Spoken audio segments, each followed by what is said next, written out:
നന്ദി അജിനി ഡോക്ടറെ. എല്ലാവർക്കും നമസ്കാരം. IFPH നമസ്കാരം. 1720 പ്രതിദിന സൂം വെബിനാറിലേക്ക് എല്ലാവരെയും സ്വാഗതം ചെയ്തുകൊള്ളുന്നു. ഇന്ന് നമ്മുടെ ക്ലാസ് ആരംഭിക്കുന്നതിന് മുമ്പ് ഒരു നിമിഷം ഈശ്വര പ്രാർത്ഥന.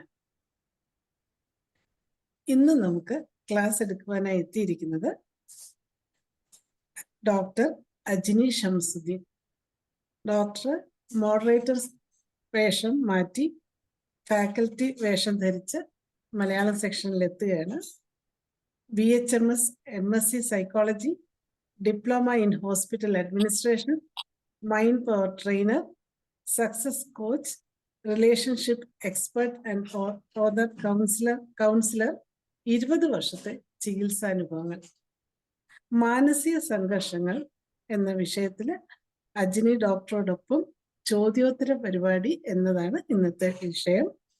ഇതിലേക്ക് ഡോക്ടർ അജ്നി ഷംസുദ്ദീനെ സ്നേഹപൂർവ്വം സ്വാഗതം ചെയ്തുകൊള്ളുന്നു. Thank you doctor Mariyamma John. Thank you so much for IFPH. എനിക്ക് എന്താ പറയുന്നത്, മോഡറേറ്റർ റോളിൽ ഫാക്കൽറ്റി റോളിലോട്ടുള്ള ഒരു വ്യത്യാസത്തിന് താങ്ക് യു. അപ്പൊ ഇന്ന് ചോദ്യോത്തര വേള എന്നാണ് വെച്ചിരിക്കുന്നത്. നിങ്ങൾക്ക് ആർക്കെങ്കിലും സംശയങ്ങൾ, അതായത് മനസ്സ്, സ്ട്രെസ്, അങ്ങനെ എന്തെങ്കിലുമൊക്കെ സംശയങ്ങളുണ്ടെങ്കിൽ നിങ്ങൾക്ക് ചോദിക്കാം. എനിക്ക് അറിയാവുന്നതാണെങ്കിൽ ഞാൻ പറഞ്ഞു തരാം, അതല്ലെങ്കിൽ വേറെ ആരെങ്കിലും പറഞ്ഞു അറിയാവുന്ന ആരെങ്കിലും നമുക്ക് ഡിസ്കസ് ചെയ്യാം. നിങ്ങൾക്കറിയാവുന്ന നിങ്ങൾക്കും പറയാം, എനിക്കറിയാവുന്ന ഞാനും പറയാം. ഓക്കെ, ഡോക്ടർ ആമുഖമായിട്ട് പറഞ്ഞിട്ട്. ഓക്കെ ഓക്കെ ഓക്കെ ഞാൻ എൻ്റെ സ്ക്രീൻ ഷെയർ ചെയ്യാം. നമ്മളെപ്പോഴും ഓക്കെ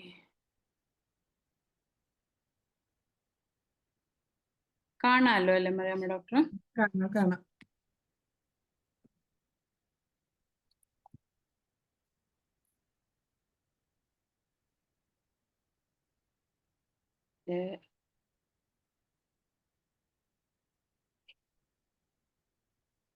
സ്ലൈഡ് ഷെയറിൽ ഇട്ടപ്പം എനിക്കത് കൺട്രോൾ ചെയ്യാൻ പറ്റുന്നില്ല. എനിക്ക് ഒരു മിനിറ്റ്. കറക്റ്റ് ആയിരുന്നു, ഇപ്പൊ പിന്നെ മാറി. ഓക്കെ, ഞാൻ ഇടാം.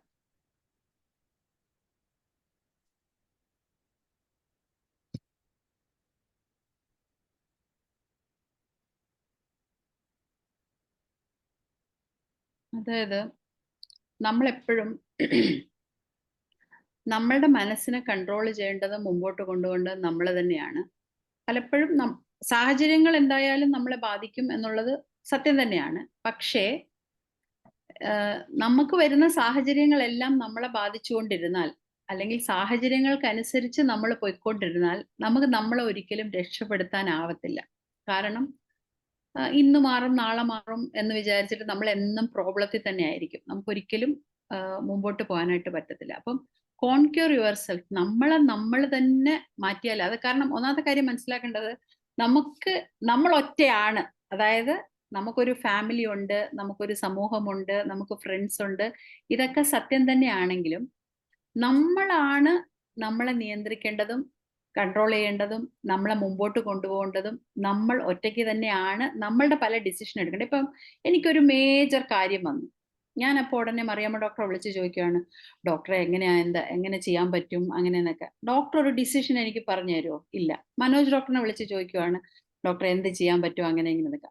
അത് ഇങ്ങനെ ചെയ്യാം അങ്ങനെ ചെയ്യാം, ഡോക്ടർക്ക് ഇഷ്ടമുള്ള പോലെ ചെയ്യുന്നേ പറയത്തുള്ളൂ. ഒരിക്കലും ഇന്നത് ചെയ്യ് എന്ന് നമ്മൾക്ക് വേറൊരാൾ നമ്മളെ ഡയറക്റ്റ് ചെയ്യത്തില്ല. കാര്യം എന്താണെന്ന് വെച്ചാൽ അത് നമ്മളുടെ തന്നെ തീരുമാനമാണ്. അപ്പോൾ നമ്മൾ ഭാര്യയാണെങ്കിലും ഭർത്താവാണെങ്കിലും മക്കളാണെങ്കിലും ഒക്കെ അവരവരുടെ ഒരു തീരുമാനം, ഒരു ഡിസിഷൻ എടുക്കാൻ കഴിവില്ലാത്തടത്തോളം കാലം, അല്ലെങ്കിൽ നമ്മളെ നിയന്ത്രിക്കാൻ നമുക്ക് കഴിവില്ലാത്തടത്തോളം കാലം മറ്റുള്ള ആരുടെയെങ്കിലും ഒക്കെ നിയന്ത്രണത്തിൽ നമ്മൾ പോവുകയും നമ്മളുടെ മനസ്സിൽ നമ്മൾ ഒരിക്കലും സാറ്റിസ്ഫൈഡ് ആയിട്ട് നമുക്ക് ഫീൽ ചെയ്യത്തുമില്ല എന്നുള്ളതാണ് സത്യം. അപ്പോൾ നമ്മൾ എന്ന് നമുക്ക് ഡിസിഷൻ എടുക്കാം, നമുക്ക് മാറ്റം വരുത്താം, നമ്മളെ നിയന്ത്രിക്കാം എന്ന് നമ്മൾ തീരുമാനിക്കുന്നു, അന്നാണ് നമുക്ക് ഡിസിഷൻ എടുക്കാൻ വലിയ പാടാണ് കേട്ടോ. ഇപ്പൊ ഞാനിരുന്ന് വലിയ ഡയലോഗ് അടിക്കുന്ന പോലെ അത്ര എളുപ്പമൊന്നുമല്ല. നമുക്ക് ഡിസിഷൻ എടുക്കാൻ നല്ല പാട് തന്നെയാണ്. പറയാൻ ഇപ്പൊ ഞാൻ പറയുമ്പോൾ എല്ലാവരും പറയാൻ ഈസ് കറക്റ്റ് ആണ്, പറയാൻ ഭയങ്കര ഈസിയാണ്. നമുക്ക് ഇതെല്ലാം പ്രാക്ടിക്കലാക്കി കൊണ്ടുവരാനാണ്. കാരണം നമുക്കൊരു ഡിസിഷൻ എടുക്കുക എന്നുള്ളത് ഭയങ്കര ഒരു ബുദ്ധിമുട്ടാണ്. കാരണം നമ്മളിങ്ങനെ രണ്ട് ഭാഗത്തെ പറ്റിയും ചിന്തിക്കണം. അപ്പോ അങ്ങനെയുള്ള അവസരത്തിൽ നമ്മൾ ചിന്തിക്കേണ്ടതെന്ന് വെച്ചാൽ ഏതേലും ഒന്ന് എടുത്തേ പറ്റുള്ളൂ. പഴയ്ക്കുന്നെങ്കിൽ പഴയ്ക്കട്ടെ. എന്നുള്ള ആ ഒരു രീതിയിലാണെങ്കിൽ മാത്രമേ നമുക്ക്, പക്ഷെ നമ്മൾ ഭയങ്കര നമുക്കെന്തോ ഒരു പേടിയാണ്. അത് നമ്മൾ, എനിക്ക് തോന്നുന്നു കുഞ്ഞിലെ മുതലേ നമ്മൾ ജീവിച്ച സാഹചര്യവും നമ്മളുടെ സമൂഹത്തോടുള്ള ഭയം, അല്ലെങ്കിൽ ഞാൻ ചെയ്താൽ ശരി, നമുക്ക് ആരുടെയെങ്കിലും തലയിൽ അങ്ങ് താങ്ങണം. കാരണം അമ്മ പറഞ്ഞോണ്ടാ ഞാൻ അന്ന് അങ്ങനെ ചെയ്തത്, അച്ഛൻ പറഞ്ഞോണ്ടാ ചെയ്തത്. അപ്പൊ ഒരാള് നമ്മളെ താങ്ങാൻ, അല്ലെങ്കിൽ നമുക്ക് ബ്ലെയിം ചെയ്യാൻ ഒരാളുണ്ടെങ്കിൽ നമ്മൾ രക്ഷപ്പെട്ടു. അന്ന് എന്റെ മാതാപിതാക്കൾ കാരണമാണ് ഞാൻ ഇങ്ങനെ ആയത്, എന്നെ ഇംഗ്ലീഷ് മീഡിയം സ്കൂളിൽ വിടാത്തത് കൊണ്ടാണ് ഞാൻ ഇങ്ങനെ ആയിപ്പോയത്, എന്നെ 10ാം ക്ലാസ് കഴിഞ്ഞ് പഠിപ്പിക്കാൻ നിർബന്ധിക്കാത്തത് കൊണ്ടാണ് അങ്ങനെ ആയിപ്പോയത്, ഞാൻ അന്ന് ഈ സ്ട്രീം, ഇതൊക്കെ ഇതിലൊക്കെ കുറച്ച് കുറച്ച് സത്യം ഇല്ലാതില്ല. പക്ഷെ ആര് സ്ട്രോങ് ആയിട്ട് നിൽക്കുന്നോ അവർക്ക് മുമ്പോട്ട് പോകാനായിട്ട് സാധിക്കും. അപ്പൊ നമുക്ക് എല്ലാവരുടെയും ഉള്ളിൽ ഒരു ട്രഷർ ഹൗസ് ഉണ്ട്. ഇതിനെപ്പറ്റി ഞാൻ നേരത്തെ ക്ലാസ് എടുത്തതാണ്. പക്ഷെ ആരും ക്വസ്റ്റ്യൻ എന്തെങ്കിലും ചോദിക്കാനുള്ളപ്പം നിങ്ങൾക്ക് ഹാൻഡ് റൈസ് ചെയ്യാം. അതുവരെ ഇങ്ങനെ ചുമ്മാതിരുന്ന് എന്തോ പറയുന്നത്, നമ്മള് കണ്ണും തമ്മിൽ നോക്കിയിരിക്കണ്ടല്ലോ എന്ന് വിചാരിച്ച് ഞാനങ്ങ് എടുക്കുന്നതേ ഉള്ളൂ. അപ്പൊ നമ്മുടെ എല്ലാവരുടെയും ഉള്ളിൽ ഒരു ട്രഷർ ഹൗസ് ഉണ്ട്. അതായത് നമുക്ക് വേണ്ടിയ കാര്യങ്ങൾ നേടിയെടുക്കാനും നമ്മുടെ ജീവിതം നല്ലതാക്കി മുമ്പോട്ട് കൊണ്ടുപോകാനും നമുക്ക് എല്ലാവർക്കും പറ്റും. അപ്പൊ പിന്നെ എന്തുകൊണ്ട് പറ്റുന്നില്ല എന്നുള്ള ഒന്നാമത്തെ കാര്യം എന്ന് പറഞ്ഞാല്, നമുക്ക് ഗ്രാറ്റിറ്റ്യൂഡ് ഇല്ലാത്ത ആൾക്കാരാണ് നമ്മൾ. പൊതുവെ ഞാനും എല്ലാം നമ്മൾ ഓർക്കും നമുക്കുണ്ട് എന്ന്. പക്ഷെ നമ്മളുടെ ചെറിയ ചെറിയ കാര്യങ്ങൾക്ക് പോലും നമുക്ക് ഗ്രാറ്റിറ്റ്യൂഡ് ഇല്ല. നമുക്ക് ഇപ്പോ നമ്മളിപ്പോ എന്ത് കാര്യത്തിനാണെങ്കിലും, ഇപ്പൊ എന്നോട് ചോദിക്കുവാണ് എന്റെ മോൻ നല്ലോണം പഠിക്കുവോ എന്ന് ചോദിച്ചാൽ ഉടനെ ഞാൻ പറയും കണക്കൊന്നും അറിയൂല എന്ന് പറയും. ഒന്നും അറിയാത്തതിനെ കുറിച്ചോ അല്ലെങ്കിൽ ഇല്ലാത്തതിനെ കുറിച്ചോ, ഇപ്പൊ ഇപ്പോഴത്തെ വീട് നല്ലതാണോ, ആ വീട് നല്ലതാ, പക്ഷെ എന്നാലും അതിന് കുറച്ച് കാര്യങ്ങളൊന്നും ഇല്ല. ആ ഇല്ലാത്തത് അതിപ്പോ എത്ര ട്രെയിൻ ചെയ്താലും അതിലില്ലാത്ത കാര്യമാണ് നമ്മൾ പറയത്തുള്ളൂ. അല്ലാതെ ഓ നല്ല വീടാണ്, നല്ല ബെഡ്റൂം ആണ്, ഇങ്ങനെ പറയൂല. അവിടെ എന്തെങ്കിലും ഒരു കുഴപ്പം കാണാം, കൊള്ളാം പക്ഷെ ഇവിടെ കുറച്ച് ഇങ്ങനെ ഉണ്ട് എന്നേ പറയത്തുള്ളൂ. അത് ആരുടെയും തെറ്റല്ല കേട്ടോ, നമ്മൾ അങ്ങനെ പൊങ്ങച്ച പഠിക്കണം എന്നല്ല ഞാൻ പറയുന്നത്. പക്ഷെ എന്നാൽ പോലും നമ്മൾ അങ്ങനെ ആ കുറവുകളിലേക്ക് നോക്കാനാണ് നമ്മൾ പഠിച്ചിട്ടുള്ളത്. അപ്പൊ അതുകൊണ്ട് നമ്മളുടെ തോട്ട്സ് അങ്ങനെയാണ് പോണത്. അപ്പൊ തോട്ട് ക്യാൻ ക്രിയേറ്റ് എനിത്തിങ്. നമ്മൾ ചിന്തിച്ചാണ് നമ്മൾ ഓരോ കാര്യങ്ങൾ, അതായത് ഇപ്പൊ ഞാനിപ്പോ ചിന്തിക്കുകയാണ്, ഓ എനിക്ക് അങ്ങനെ ഒന്നും ആകാനും ഒന്നും പറ്റത്തില്ല, എന്നെ കൊണ്ട്. ഇപ്പൊ ഇന്നലെ നമ്മൾ അട്രാക്ട് ചെയ്തെടുക്കുന്നത്, ഇന്നലത്തെ താര മേഡം പറഞ്ഞു ഡിസാസ്റ്റർ മാനേജ്മെന്റിൽ വർക്ക് ചെയ്യുന്നതുകൊണ്ടായിരിക്കും ഞാൻ ചെല്ലുന്നിടത്തൊക്കെ ഒരു ഡിസാസ്റ്റർ എന്ന് പറഞ്ഞു. ശരിക്കും നമ്മൾ അങ്ങനെ വിചാരിക്കുന്നു, ഞാൻ ചെല്ലുന്നിടത്ത് ഒരു ഡിസാസ്റ്റർ ഉണ്ടാവും. പണ്ട് എനിക്കൊരു ഫ്രണ്ട് ഉണ്ടായിരുന്നു കേട്ടോ, പുള്ളിക്കാരിയായിട്ട് എവിടെയെങ്കിലും പോകുമ്പോ എന്തെങ്കിലും ഒരു കുഴപ്പം വരും. ഒന്നെങ്കിൽ ഭയങ്കര മഴയായിരിക്കും, അല്ലെങ്കിൽ ബസ്സിൽ നമുക്ക് സീറ്റ് കിട്ടത്തില്ല, അല്ലെങ്കിൽ ബസ് ബ്രേക്ക് ഡൗൺ ആവും. അപ്പൊ പുള്ളിക്കാരി തന്നെ പറയും, ഞാൻ എവിടെ പോയാലും എന്റെ ദൈവമേ എന്നെ ഇങ്ങനെ പിന്തുടരുന്നല്ലോ. പക്ഷെ ഇപ്പൊ അത് മാറി, പുള്ളിക്കാരി ഭയങ്കര വ്യത്യാസമുള്ള ഒരാളായിപ്പോയി. അപ്പോ എവിടെ പോയാലും എന്നെ ഇങ്ങനെ പിന്തുടരുന്നുണ്ടല്ലോ എന്ന് പറയുമ്പോൾ നന്നായിട്ടിരിക്കുന്ന ഒരു സാഹചര്യമാണെങ്കിൽ നമ്മൾ വേറെ എന്തെങ്കിലും അട്രാക്ട് ചെയ്തെടുക്കും. ഈ കഥ തന്നെ ഞാൻ നിങ്ങളോട് ഇതിനു മുമ്പും പറഞ്ഞിട്ടുള്ളതാണ്. ഞാൻ കോട്ടാർ ഹോസ്പിറ്റലിൽ ഹെഡ് ക്വാർട്ടേഴ്സിൽ വർക്ക് ചെയ്യുമ്പോൾ സബീഷൻ എന്നാണെന്ന് തോന്നുന്നു ഡോക്ടറുടെ പേര്. പുള്ളി പിന്നെ പുള്ളി MD ആണ്.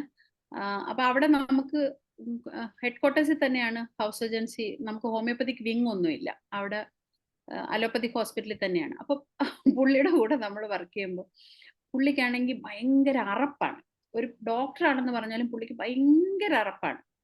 അപ്പൊ അവിടെ 400 പേരൊക്കെ 400 OP ഒക്കെ കാണും. അപ്പൊ ഭയങ്കര പേഷ്യൻസ് വന്ന് ഇങ്ങനെ പുള്ളിക്ക് ആരും വരരുത്, ഇങ്ങനെ എന്താ പറയുന്നത്, ഇങ്ങനെ തൊട്ടാതെ ഇങ്ങനെ ഇരിക്കുന്ന ആളാണ്. അപ്പൊ തള്ളി ഇങ്ങനെ പേഷ്യൻസ് ഇങ്ങോട്ട് വരും. പുള്ളി നിൽക്കുന്ന ദിവസം മിക്കവാറും ഒരു പേഷ്യന്റ് എങ്കിലും ഈ അവിടുന്ന് തള്ളുമല്ലോ ആൾക്കാർ, വെളിയിൽ നിന്ന് ആ ഡോറിന്റെ അവിടെ നിന്ന് തള്ളുമ്പോൾ പുള്ളിയുടെ മേത്ത് ആരെങ്കിലും വീഴും, അല്ലെങ്കിൽ ആരെങ്കിലും തുമ്മും, ആരെങ്കിലും ചുമയ്ക്കും. അതെങ്ങനെ അറിയത്തില്ല. അത് പുള്ളി ഇത് തന്നെ ഭയന്നിരിക്കും, അയ്യോ ഞാൻ ആരെങ്കിലും എന്നെ തൊടുവോ, എന്നെങ്കിൽ ഇതാക്കുവോ എന്ന് പേടിച്ചിരിക്കുമ്പോൾ പുള്ളി ആരെങ്കിലും തൊടും. അതുപോലെ ഈ OP ടിക്കറ്റ് ഒക്കെ സാധാരണ മനുഷ്യരാണല്ലോ. അപ്പോൾ OP ടിക്കറ്റ് ഒക്കെ ആൾക്കാർ കൈ പിടിച്ച് നനഞ്ഞിരിക്കും. ചില ലേഡീസ് ഒക്കെ ആണെങ്കിൽ ബ്ലൗസിനകത്ത് വെക്കും OP ടിക്കറ്റ്. അപ്പൊ അതെടുത്ത് കൊടുക്കും. അപ്പൊ ഡോക്ടർ ഉള്ള ദിവസം ഒരു നനഞ്ഞ OP ടിക്കറ്റ് എങ്കിലും അതിൽ, OP ടിക്കറ്റ് അല്ല, അവരുടെ പ്രിസ്ക്രിപ്ഷൻ അവരുടെ കയ്യിൽ തന്നെ കാണും, അത് കാണും. അപ്പൊ ഡോക്ടർക്ക് ഇങ്ങനെ പേനയൊക്കെ ഇങ്ങനെ പിടിച്ചിട്ടാ ഇങ്ങനെ എന്താ പറയുന്നത്, ആ പേപ്പറിലോട്ട് ടച്ച് ചെയ്യത്തില്ല പുള്ളി. അപ്പൊ അങ്ങനെയൊക്കെയാണ് കാണുന്നത്. അപ്പൊ എന്താന്ന് പറഞ്ഞാൽ പുള്ളി അത് ഭയക്കുന്നു എന്നുള്ളത് കൊണ്ട് നമ്മൾ വഴക്ക് ഭയക്കുന്നുണ്ടെങ്കിൽ നമ്മളിപ്പോ എല്ലാരും കൂടെ ചേരുമ്പോഴത്തേക്ക് ദൈവമേ നല്ല സന്തോഷമായിട്ടിരിക്കുന്ന ഒരു അവസരത്തിൽ ഇനി വഴക്കൊന്നും വന്നേക്കല്ലേ എന്ന് ഓർത്താണ് നമ്മളൊരു സ്ഥലത്ത് പോകണുണ്ടെങ്കിൽ അവിടെ വഴക്കുറപ്പാ. കാര്യം എന്ന് വെച്ചാൽ നമ്മൾ നല്ലതിന് വേണ്ടിയിട്ടായിരിക്കും ഓർക്കുന്നത്. പക്ഷെ നമ്മുടെ തോട്ട് ഇങ്ങനെ പോകുന്ന വഴിക്ക് ഈ തോട്ട്സ് എല്ലാം നടക്കും. ഒരാളുടെ മനസ്സിൽ നല്ലത് വിചാരിച്ചാലും നടക്കും, ചീത്തത് വിചാരിച്ചാലും നടക്കും. അതിന്റെ എക്സാമ്പിൾ ആണ് നമ്മൾ ഈ കാണുന്ന ടവേഴ്സ്. ഇവിടുത്തെ ബുർജ് ഖലീഫ, കോബ്ര ടവർ കുവൈറ്റിലുള്ളത്, ജക്കാർത്ത സിഗ്നേച്ചർ ടവർ, ഇതെല്ലാം എന്ന് വെച്ചാൽ ഒരാളുടെ മനസ്സിലുണ്ടായ തോട്ടാണ്. നമ്മളെല്ലാം ഹോമിയോപ്പതി ഒരാളുടെ മനസ്സിലുണ്ടായ തോട്ടാണ്. അങ്ങനെ ഒരാളുടെ മനസ്സിലുണ്ടാകുന്ന നല്ല തോട്ട്സ് ഉണ്ടായതിന്റെ ഫലമായിട്ട് പല നല്ല കാര്യങ്ങളും ലോകത്തുണ്ടായിട്ടുണ്ട്. ചീത്ത തോട്ട്സ് ഉണ്ടായതിന്റെ ഫലമായിട്ട് ചില ചീത്ത കാര്യങ്ങളും നമ്മുടെ ലോകത്ത് ഉണ്ടായിട്ടുണ്ട്. അപ്പോ എപ്പോഴും ഒരു ഇപ്പൊ പ്രാർത്ഥിക്കുമ്പോൾ തന്നെ ആണെങ്കിലും നമ്മൾ ദൈവമേ അവന് പരീക്ഷ എളുപ്പമായിരുന്നാ മതിയായിരുന്നു, അങ്ങനെ എളുപ്പമായിരിക്കണേന്ന് പറഞ്ഞ് നമ്മൾ ആ ടെൻഷൻ അങ്ങ് വിട്ടേക്കണം. എളുപ്പമായിരിക്കുവോ എന്നൊരു ക്വസ്റ്റ്യൻ നമ്മുടെ ഇതിൽ വന്നാല് അത് ബുദ്ധിമുട്ടായിട്ട് മാറും. അപ്പൊ നമ്മളുടെ തോട്ട്സ് ആണ്. ഇപ്പൊ ഞാൻ ഇതിനു മുമ്പും പറഞ്ഞിട്ടുണ്ട്, നമ്മൾ പുറത്ത് സംസാരിക്കുന്നല്ലാതെ നമ്മൾ നമ്മളോടൊരു സംസാരിക്കും. ഇപ്പോ ഞാൻ ഒരു പ്രോഗ്രാമിന് പോവുക, അല്ലെങ്കിൽ എന്തെങ്കിലും ഒരു കാര്യത്തിന് പോവുക. അപ്പൊ നമ്മൾ അവിടെ ചെന്നിട്ട് ഒരാളോട് നമുക്ക് സംസാരിക്കാനുണ്ട്. നമ്മൾ അറിഞ്ഞോ അറിയാതെയോ നമ്മൾ പോകുന്ന വഴിക്കൊക്കെ നമ്മൾ അവരോട് സംസാരിക്കാറുണ്ട് ഇല്ലേ? ഞാൻ അവിടെ പോയി ഇത് പറയും, അങ്ങനെ പറയും, ഇങ്ങനെ പറയും, അപ്പൊ അവരിങ്ങനെ ചോദിക്കുവാണെങ്കിൽ ഇങ്ങനെ പറയണം. ശരിക്കും എന്തെങ്കിലും കാര്യമായിട്ട് സംസാരിക്കാൻ പോവുകയാണ്, അല്ലെങ്കിൽ ഇന്റർവ്യൂവിന് പോവുകയൊക്കെ ആണെങ്കിൽ ഒരു പ്രിപ്പറേഷൻ എന്തായാലും വേണം, വേണ്ടാന്നല്ല ഞാൻ പറയുന്നത്. പക്ഷെ ആ പ്രിപ്പറേഷനിൽ നമുക്ക് നെഗറ്റീവായിട്ട് നമ്മൾ തന്നെ ഇത് കൊടുക്കും. നമുക്ക് വന്ന കുഴപ്പങ്ങൾക്ക് നമ്മൾ ആരെയെങ്കിലും ബ്ലെയിം ചെയ്യണമെന്ന് ആഗ്രഹിക്കും. നമുക്ക് അതൊരു സന്തോഷമാണ്. ചില ആൾക്കാർ പറയില്ലേ, ഞാൻ അങ്ങനെ ചെയ്യണമെന്ന് വിചാരിച്ചാൽ നീ അങ്ങനെ പറഞ്ഞതുകൊണ്ടാണ്. ഈ ഹസ്ബൻഡ് ആൻഡ് വൈഫ് തമ്മിൽ എൻ്റെ അടുത്ത് വരുമ്പം എല്ലാവരും പറയുന്നത് എന്ത് കുഴപ്പവും ഞാൻ കാരണം ഉണ്ടായെന്നാണ് പറയുന്നത് എന്ന് പറയും. കാരണം എന്ന് വെച്ചാൽ അവർക്കതൊരു സന്തോഷമാണ്. വേറൊരു കാര്യം നമ്മൾ മനസ്സിലാക്കണം, ഒരാൾ നമ്മളെ അങ്ങനെ ബ്ലെയിം ചെയ്യാൻ ആയിട്ട് ഇരിക്കുവാണെങ്കിൽ അങ്ങനെ അല്ല. ചില ആൾക്കാരുണ്ട് ഭയങ്കര കഥകളൊക്കെ പറഞ്ഞ് അതങ്ങ് പ്രൂവ് ചെയ്യാൻ നിൽക്കും. സത്യത്തിൽ ഈ ബ്ലെയിം ചെയ്ത ആൾക്കും അറിയാം എങ്ങനെയാണ് ഇത് സംഭവിച്ചെന്നുള്ളത്. അതുകൊണ്ട് നമ്മൾ അത്രയും കഷ്ടപ്പെട്ട് എക്സ്പ്ലെയിൻ ചെയ്ത് നമ്മളെ മനസ്സിലാക്കുന്ന ഒരാളോട് മാത്രമാണെങ്കിൽ ഈ കഥകളൊക്കെ പറയേണ്ട ആവശ്യമുള്ളൂ. വലിയ സ്റ്റോറീസ് ഒക്കെ പറഞ്ഞ് നമ്മളല്ല കാരണക്കാരി എന്ന് ബോധ്യപ്പെടുത്തിയിട്ട് എന്തിനാ? അവർക്കും അറിയാം. അപ്പൊ നമ്മളുടെ ആ ഇന്റേണൽ ടോക്ക്, നമ്മളോട് തന്നെ നമ്മൾ സംസാരിക്കുന്ന ആ വർത്താനം നമ്മൾ എപ്പോഴും ശ്രദ്ധിക്കണം. നമ്മൾ അറിയാതെ സംസാരിക്കും. ഇപ്പൊ ഞാൻ പോയി ചായ ഇട്ടോണ്ട് നിൽക്കുമായിരിക്കും. അപ്പൊ ചായ ഇടുമ്പോൾ ഞാൻ തേയില ഇടുന്നതിനെ പറ്റിയോ പാലിനെ പറ്റിയോ ഒന്നും അല്ല ചിന്തിക്കുന്നത്. അതുകൊണ്ടാണ് നമ്മൾ തിളച്ചു പോയാൽ മിക്കപ്പോഴും അറിയാത്തത്. കാര്യം എന്ന് വെച്ചാൽ ചായ ഇടുമ്പോൾ എന്റെ ചിന്ത വേറെ ആയിരിക്കും.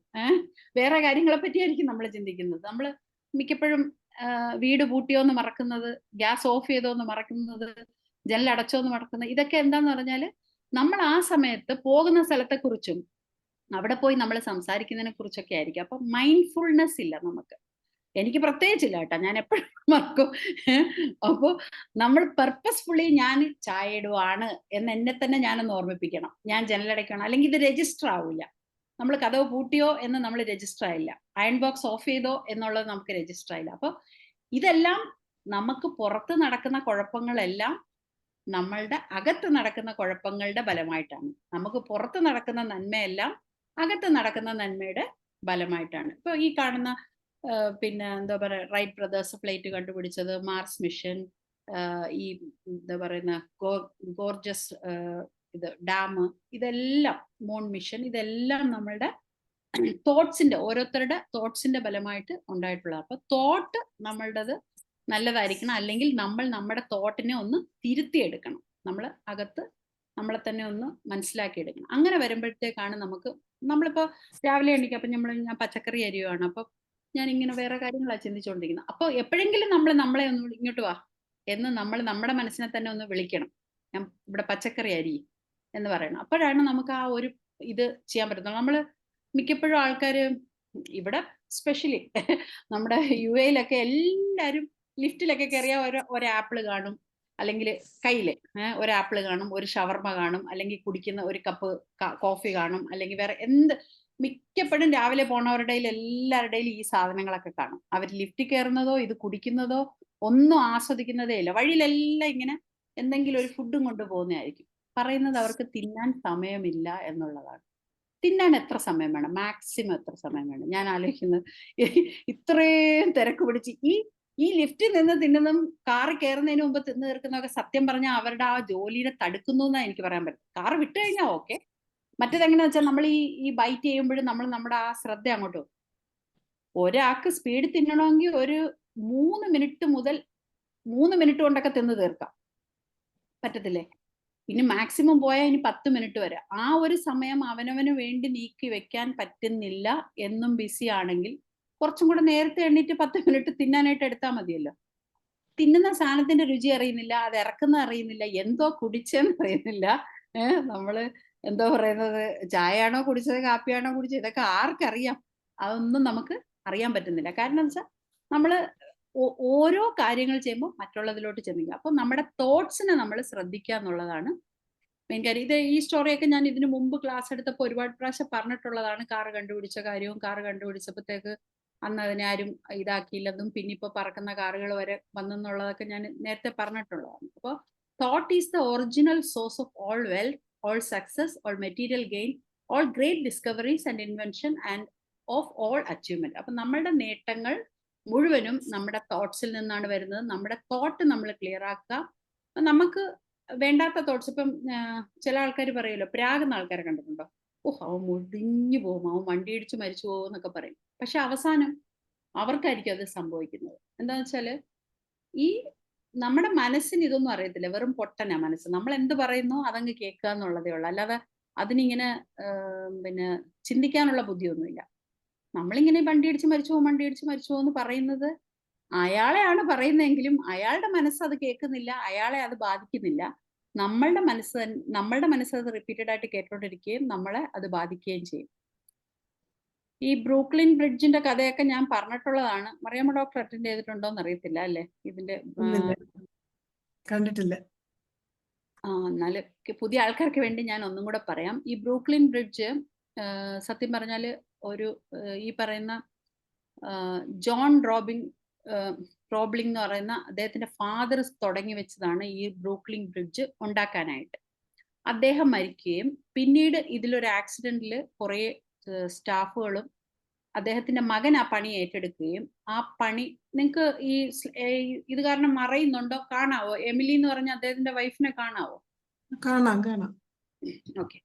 അപ്പം അദ്ദേഹം ഏറ്റെടുക്കുകയും മകൻ ഏറ്റെടുത്ത് നടത്തുമ്പോൾ എന്ത് പറ്റും എന്ന് പറഞ്ഞാൽ ഒരു ആക്സിഡന്റ് ഉണ്ടായി, മകൻ കംപ്ലീറ്റ്ലി പാരാലൈസ്ഡ് ആയി കിടക്കും. അങ്ങനെ മകനും ആ ദൗത്യം നിർവഹിക്കാൻ പറ്റത്തില്ല. അത് കഴിഞ്ഞിട്ട് എന്ത് പറ്റും എന്ന് പറഞ്ഞാൽ മകൻ ഇങ്ങനെ ബെഡിൽ കിടക്കും. ഒന്നും ജീവനുണ്ട്, പക്ഷെ പുള്ളി മലമൂത്ര വിസർജനങ്ങൾ നടത്തും, ഫുഡ് കൊടുക്കും, അങ്ങനെയൊക്കെ. അപ്പൊ ഈ എമിലി എന്ന് പറയുന്ന ഇദ്ദേഹത്തിന്റെ വൈഫ് ഒരു ദിവസം നോക്കുമ്പോൾ അദ്ദേഹം ഒരു വിരലിങ്ങനെ അനക്കും, ഒരു മൂവ്മെന്റ് ഇങ്ങനെ കിട്ടും. അപ്പോൾ ആ വിരൽ അനക്കിയിട്ട് പുള്ളിക്കാരൻ അവർ തമ്മിൽ ഒരു ലാംഗ്വേജ് ഡെവലപ്പായി. എമിലിയുമായിട്ട് ഒരു ലാംഗ്വേജ് ഡെവലപ്പ്. എമിലി പഠിച്ചിട്ടൊന്നുമില്ല, ഒരു ഹൗസ് വൈഫാണ് പുള്ളിക്കാരി. അങ്ങനെ ഡെവലപ്പായി ഈ ബ്രിഡ്ജിന്റെ ഇത് കംപ്ലീറ്റ് ചെയ്യണം എന്നുള്ള മെസ്സേജ് അവരിങ്ങനെ യെസ് ആൻഡ് നോയോ അങ്ങനെ ഓരോന്ന് ടാപ്പ് ചെയ്ത് അങ്ങനെ ചോദിച്ച് പറഞ്ഞ് മനസ്സിലാക്കി എമിലിയെ എഞ്ചിനീയറിംഗ് പഠിപ്പിച്ച് എമിലി കംപ്ലീറ്റ് ഏകദേശം 11 years ആണോ എങ്ങാണ്ട് എടുത്തു ഇത് കംപ്ലീറ്റ് ചെയ്യാനായിട്ട്. കുറെ നാള് നിർത്തിവെച്ചു. അത് കഴിഞ്ഞ് എമിലി എഞ്ചിനീയറിംഗ് പഠിച്ച് കംപ്ലീറ്റ് ചെയ്ത ബ്രിഡ്ജാണ് ഇത്. അപ്പോ ഒരാൾ മരിച്ചിട്ടും വേറൊരാൾ തളർന്നു കിടന്നിട്ടും അങ്ങേർക്ക് വർത്താനം പറയാൻ പറ്റാതിരുന്നിട്ടും ഒരു വിരൽ അനക്കി കമ്മ്യൂണിക്കേറ്റ് ചെയ്ത് കംപ്ലീറ്റ് ചെയ്ത ബ്രിഡ്ജാണിത്. ഈ രീതിയിൽ നമുക്ക് ഓരോരുത്തർക്കും കഴിവുകളുണ്ട്. പക്ഷെ നമ്മളുടെ ആ ഒരു എന്താ പർപ്പസ് അത്രയും സ്ട്രോങ് ആയിരിക്കണം. അല്ലെങ്കിൽ നമുക്ക് ചെയ്യണം എന്നുള്ള കാര്യത്തിന്റെ മേൽ അത്രമേൽ നമുക്ക് ഒരു പാഷൻ വേണം. അതൊക്കെ ഇച്ചിരി പാടാണ്. ഇതൊക്കെ റെയർ കേസുകളാണ്. നമുക്ക് എല്ലാവർക്കും എല്ലാത്തിന്റെ പുറകെയും നടത്താൻ പറ്റത്തില്ല എന്നല്ല, പക്ഷെ നമ്മൾ ഈസി ആയിട്ട് നമ്മൾ പറയും ഇപ്പൊ എനിക്ക് പറ്റത്തില്ല. ഇപ്പൊ ഞാനാണെങ്കിൽ പിള്ളേരെ വരിക്കോഴും കള്ളത്തരല്ല പറയാ, എനിക്ക് പിള്ളേരൊക്കെ ഉള്ളതുകൊണ്ട് എനിക്കിപ്പോ പറ്റത്തില്ല എന്ന്, പിള്ളേരെയൊക്കെ നോക്കണം എന്ന് പറഞ്ഞ് ഞാനൊരു അമ്മയല്ലേ എന്നൊക്കെ പറഞ്ഞ് നമ്മൾ അങ്ങ് എസ്കേപ്പ് ആവും. അപ്പൊ എന്ന് പറയുന്നത് പോലെയാണ് എല്ലാ ആൾക്കാരും ഓരോന്ന് പറഞ്ഞ് അങ്ങ് നമ്മളുടെ ജീവിത സാഹചര്യങ്ങൾ എന്തെങ്കിലും പറഞ്ഞ് നമ്മൾ അങ്ങ് എസ്കേപ്പ് ആവും. അപ്പൊ ഈ ഒരു വിരൽ അനക്കി എമിലിയെ ആയിട്ട് കമ്മ്യൂണിക്കേറ്റ് ചെയ്ത് ഉണ്ടാക്കിയ ബ്രിഡ്ജാണ് ഈ ബ്രൂക്ലിൻ ബ്രിഡ്ജ് എന്ന് പറയുന്ന അതിന്റെ വീഡിയോ ആണ് ഇത് കണ്ടത്.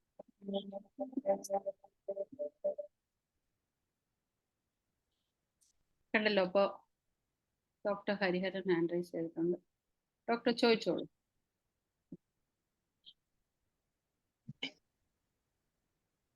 അജിനിയുടെ ക്ലാസ് കേൾക്കാൻ വേണ്ടിയിട്ടല്ല ഞാൻ കേറിയത്. കേൾക്കാമോ അജിനി? കേക്കാം ഡോക്ടറെ, കേക്കാം. ഞാൻ ക്ലാസ് കേൾക്കാൻ വേണ്ടിയിട്ടല്ല കയറിയത്. ഞാനൊരു കാര്യം, അജിനി ഈ സൈക്കോളജിയിൽ ഒരു വിദഗ്ധയാണ്, അതിലെനിക്ക് അഭിമാനമുണ്ട്. കാര്യം അമ്പലപ്പുഴക്കാരിയാണല്ലോ, അഭിമാനമുണ്ട്. അതങ്ങനെ ഇരിക്കട്ടെ. എനിക്ക് അറിയേണ്ട ഒരു കാര്യം എന്താ, ഇപ്പോഴേ ഉള്ള ചെറുപ്പക്കാരില്, മുഖ്യമായിട്ടും ചെറുപ്പക്കാരില്, പ്രായസായവരെയൊക്കെ വിട്ടുകളാം, അതൊക്കെ പോയി. ഇനിയിപ്പോ അതിനെപ്പറ്റി ചിന്തിച്ചിട്ട് കാര്യം. ഈ യങ്സ്റ്റേഴ്സിലും കുറച്ച് ഒരു കൗമാരപ്രായമുള്ളവരിലും എല്ലാവരിലും കാണുന്ന ഒരു പ്രവണത, മുഖ്യ പ്രവണത എന്താണ് അജിനിയുടെ നോട്ടത്തിൽ? അത് പോസിറ്റീവും ആയിട്ടും പറയാം, നെഗറ്റീവായിട്ടും പറയാം. നെഗറ്റീവും പറയണം, പോസിറ്റീവും പറയണം. മുഖ്യ പ്രവണത. മുഖ്യ പ്രവണത. ചോദ്യം മനസ്സിലായില്ല? ഇല്ല, എന്തോ ഒന്ന് പറയാവോ അത് ആർക്കെങ്കിലും? അല്ല, മുഖ്യ പ്രവണത എന്ന് പറഞ്ഞാല് ആറ്റിറ്റ്യൂഡ്. ഇപ്പൊ ഈ ചെറുപ്പക്കാർ, ഇപ്പൊ മനസ്സിലായി?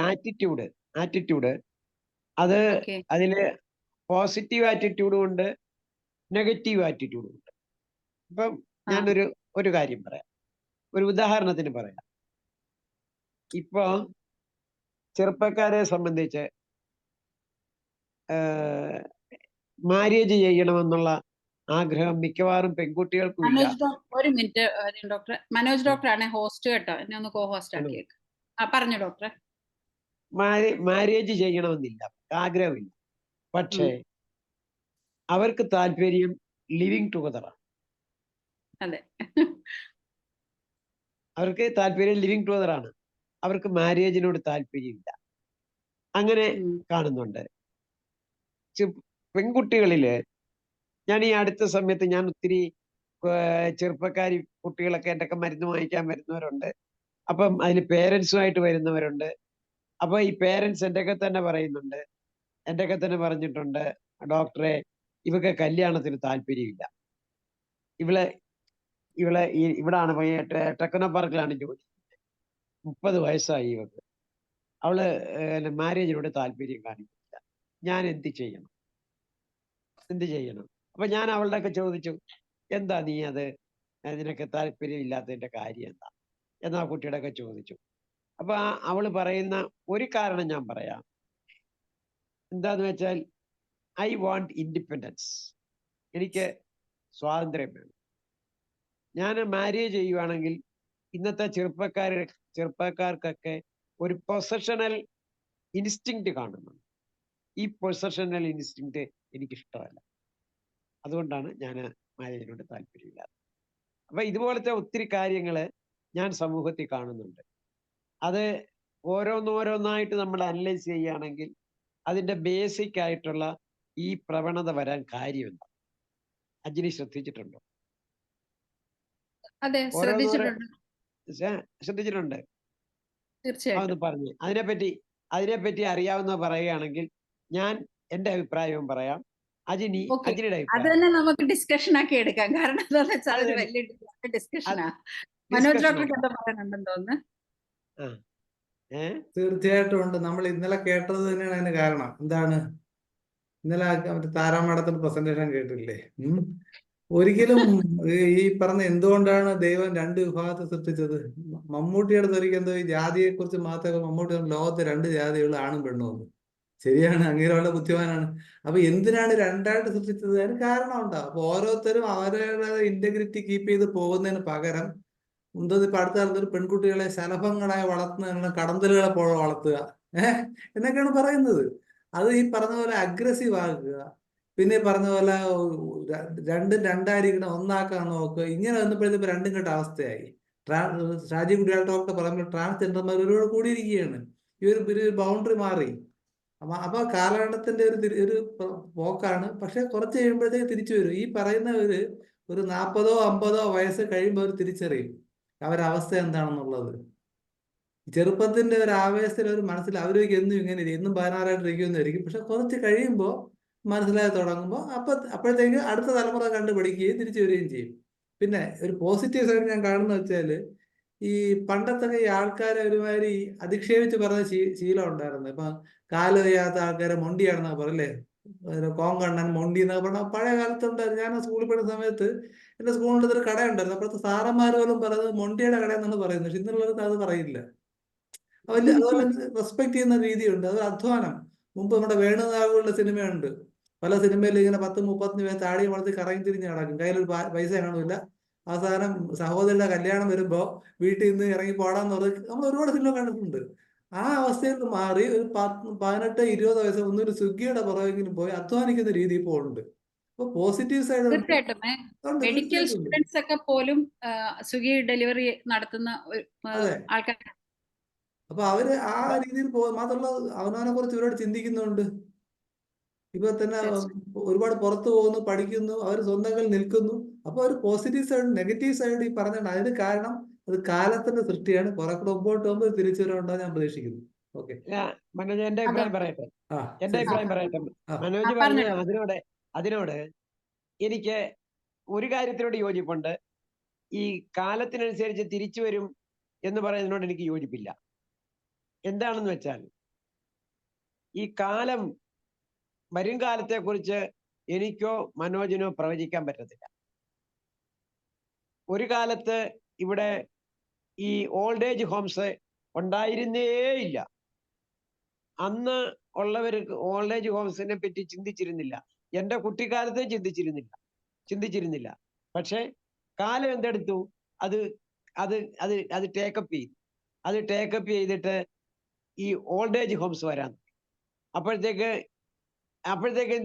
അപ്പം അന്ന് എന്ത് ചെയ്യും എന്നുള്ള വിചാരം മാറിയിട്ട് ഇന്ന് അതൊരു പ്രശ്നമില്ല.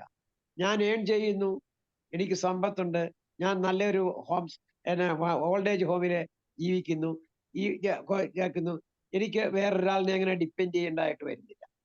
അതുകൊണ്ട് കാലം അത് മറുപടി കൊടുക്കും എന്ന് പറഞ്ഞാൽ അർത്ഥമില്ല. അതിന് ഒരു ആൾട്ടർനേറ്റീവ് കണ്ടെത്തും. എല്ലാം അങ്ങനെ തന്നെയാണ്.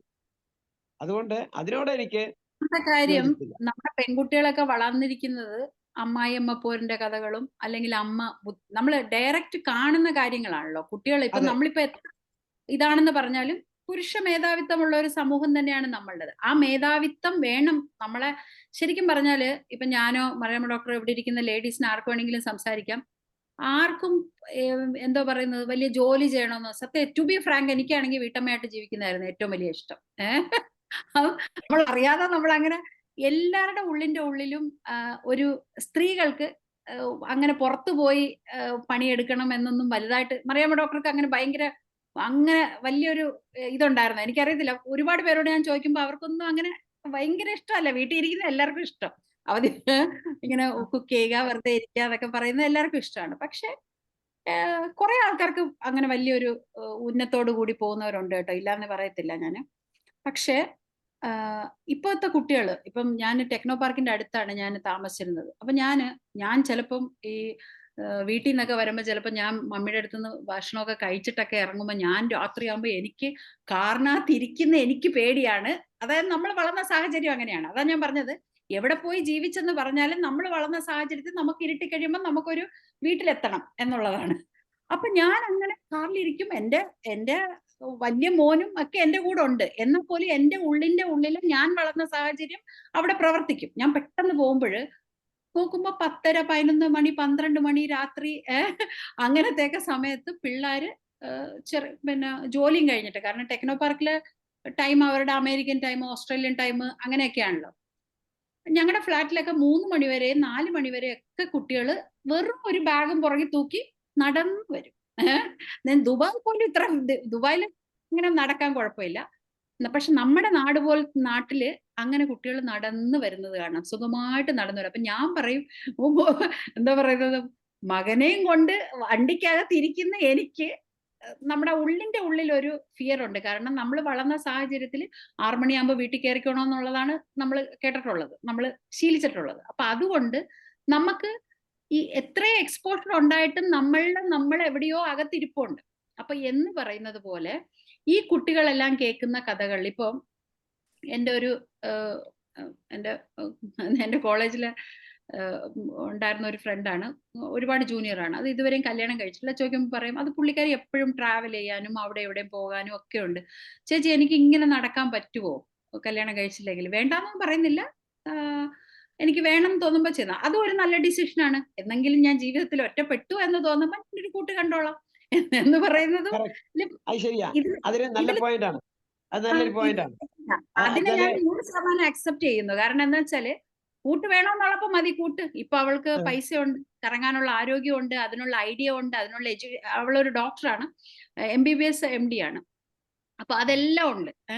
അപ്പൊ പുള്ളിക്കാരി ഇപ്പൊ ഓർക്കുന്നു ഇപ്പൊ ഒരു കൂട്ടിനെ കൂടെ കണ്ടുപിടിച്ചിട്ട് ഈ കൂട്ടിന് ഇപ്പൊ ഇവിടെ ഞാൻ മിക്കവാറും കണ്ട ഞങ്ങളുടെ ഫ്രണ്ട്സിന്റെ ഒക്കെ മക്കളൊക്കെ കല്യാണം കഴിപ്പിക്കും, നാട്ടിൽ കൊണ്ട് കല്യാണം കഴിപ്പിക്കും. അവരെങ്ങനെ വെച്ചാല് ഇവിടെ വളർത്തും ഇവിടുത്തെ സ്റ്റൈലില്, എന്നിട്ട് എന്താണ് നാട്ടില് കൊണ്ടുപോയി കല്യാണം കഴിപ്പിക്കും. എന്താ ട്രഡീഷണൽ ആയിട്ട് അവിടുത്തെ വലിയ ഫാമിലി.